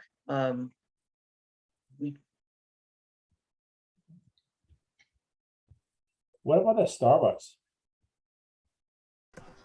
That's in the That's at Knollwood Knollwood. Plaza. Yeah, it is in the Knollwood Plaza, but we don't have any permission from the owner. But if Starbucks would allow us to put our announcements there, it's more heavily trafficked than the actual posting that's between the Sugar Suite and the therapeutic. Yeah, I thank you, Alfredo. I think, Brian, correct me if I'm wrong, but the location for the voting cannot be restaurants, isn't it? Parks, libraries. Yeah, I think you're right. Yeah, I don't think Starbucks would allow it anyway. I tried one year and they agreed to put flyers or announcements in the windows, right? But they never did. They did, yeah. They So just kind of just pushed me off. We're gonna release some powder. Right. That'll. Wade, did you have a question? Yeah, Quick not a quick question. Never have quick ones. No, I'd just like to say I believe there's 3 owners over there at the Knollwood shopping area. There's 3. Each one owns one of those sections. But anyway, that may be an issue. But I would like Petrodol Community Benefit Trust Fund, if you need any pop-ups, we have 10 by 13s and 10 by 10s, and we can supply any amount that you would like. We need some land. Do you have a place that we can? She's talking real estate, baby. Yeah. Thank you, Well, thank you. I am on good terms with Bee Canyon. I mean, I can always, if you need somebody to ask, okay. Rick and Parks, I could do that if you Well, we have wanted. Mirka's right here. Mirka Martinez is our contact, and she's right here. Did you From want to buy that land, that's commercial land that's right next to Balboa between by the wash? That's for sale. Maybe we can buy that so we can post it there. I say for now, Karen, to get this moving, for sake of time, let's put what you've indicated, and then as the time gets closer, we'll just have to coordinate with city and say, hey, this didn't come to fruition, you need to guide us. So let's put the pressure on them. Okay, Do it, sir. okay, so you have the form, right, Oscar? I sent you the form for that. You did, I'll have to look for it, but okay. That's okay, it's too late. We'll just, okay, so let's go ahead and take a vote on Knollwood Country Club primary and O'Melveny secondary for the voting location for the 2023 NC elections. So Norwood Plaza is out of it? We'll use that as a Seth? third option if we need to. Okay, got it. So, but we could pretty much vote on 1 and 2 then simultaneously, I mean, right? Sure. It's the thing, right? Actually, number 2, we don't have to do number 2 tonight. That's We can more strike it. strategizing and what we want to do. We can skip that. Let's Okay, and just do okay. number 1. So for number 1 then, so we're voting on the 2 locations, Knollwood Country Club and O'Melveny Park. Right. Okay. Any opposed to those locations, state your name. I hear none. Any abstentions, state your name. I hear none. Okay, so those 2 locations voted unanimously. Thank you. All right, and let's move on then to Public Safety Committee report. Nathan? Yes, Oscar. Nothing to report for public safety. We did have our June meeting. That was a week prior to last month's board meeting. So those issues were addressed at last month's board meeting. Yep, thank you, sir. Okay. So we are tabling number 2? Yes. Moving on. Yes, we'll carry that over for next month. Thank you, Alfredo. Thank you, thank you. All right, and Graham is not here, so we will skip M. Small Business Representative report. I got nothing for now, but I 5 am more starting things to go, and move forward on communicating with the we don't have a plethora representative on one. of businesses we have here in Granada Hills. Okay, It's just that we don't have a student rep. thank you, sir. Over there, my Let's camera's see, Stepping on my See, time. over there, my camera's on. right, who's, mute yourself, who's, Something, yeah, but just Okay. playback. all right, so then student representative report, none. Oh, faith-based representative report, Ralph? Mr. Croy? Before Christmas. Okay, none. Thank you, sir. Okay, all right, so let's move on to board member announcements so we can get out of here. I'll start with Karen. Just thank you to Oscar and the board. Looking forward to serving with you again.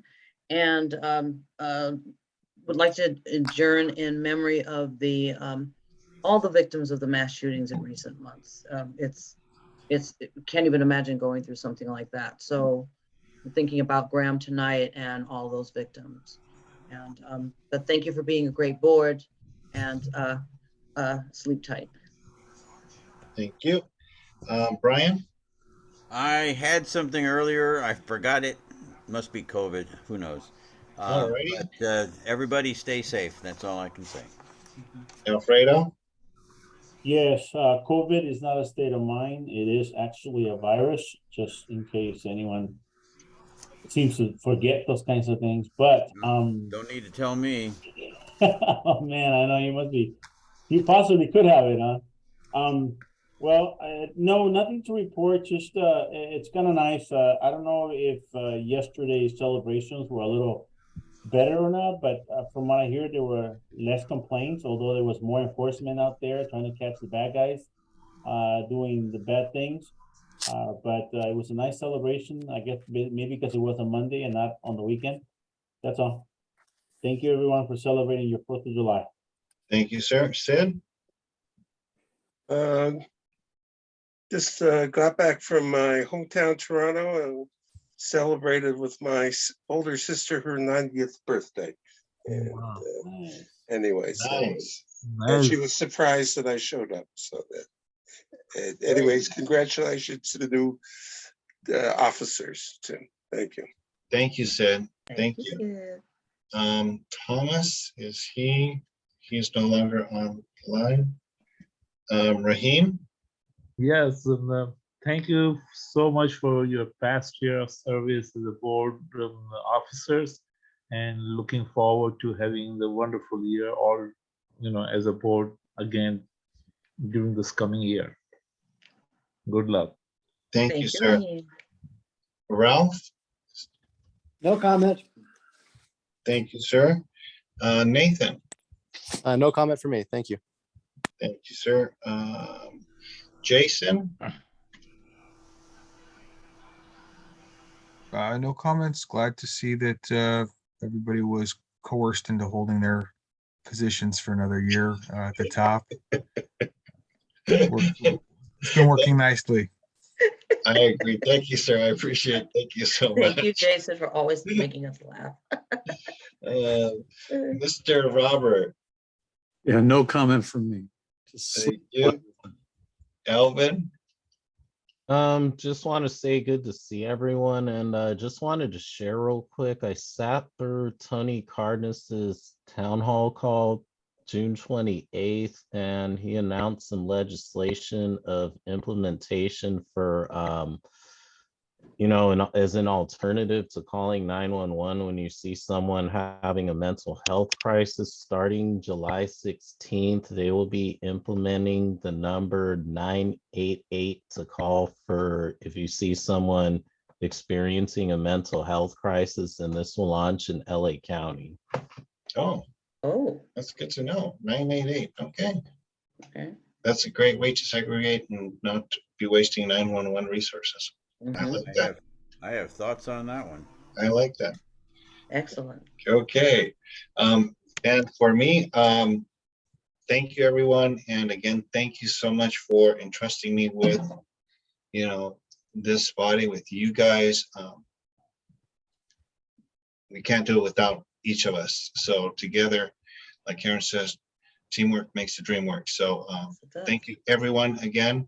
Have a good evening. I'm sorry this took a little longer than I had hoped, but it was quite a heavy agenda. So good evening, everyone. Thank you so much. Good night. Everyone, Thank you. everyone have a good night. Take care. Bye, everyone. Thank you. Thank you.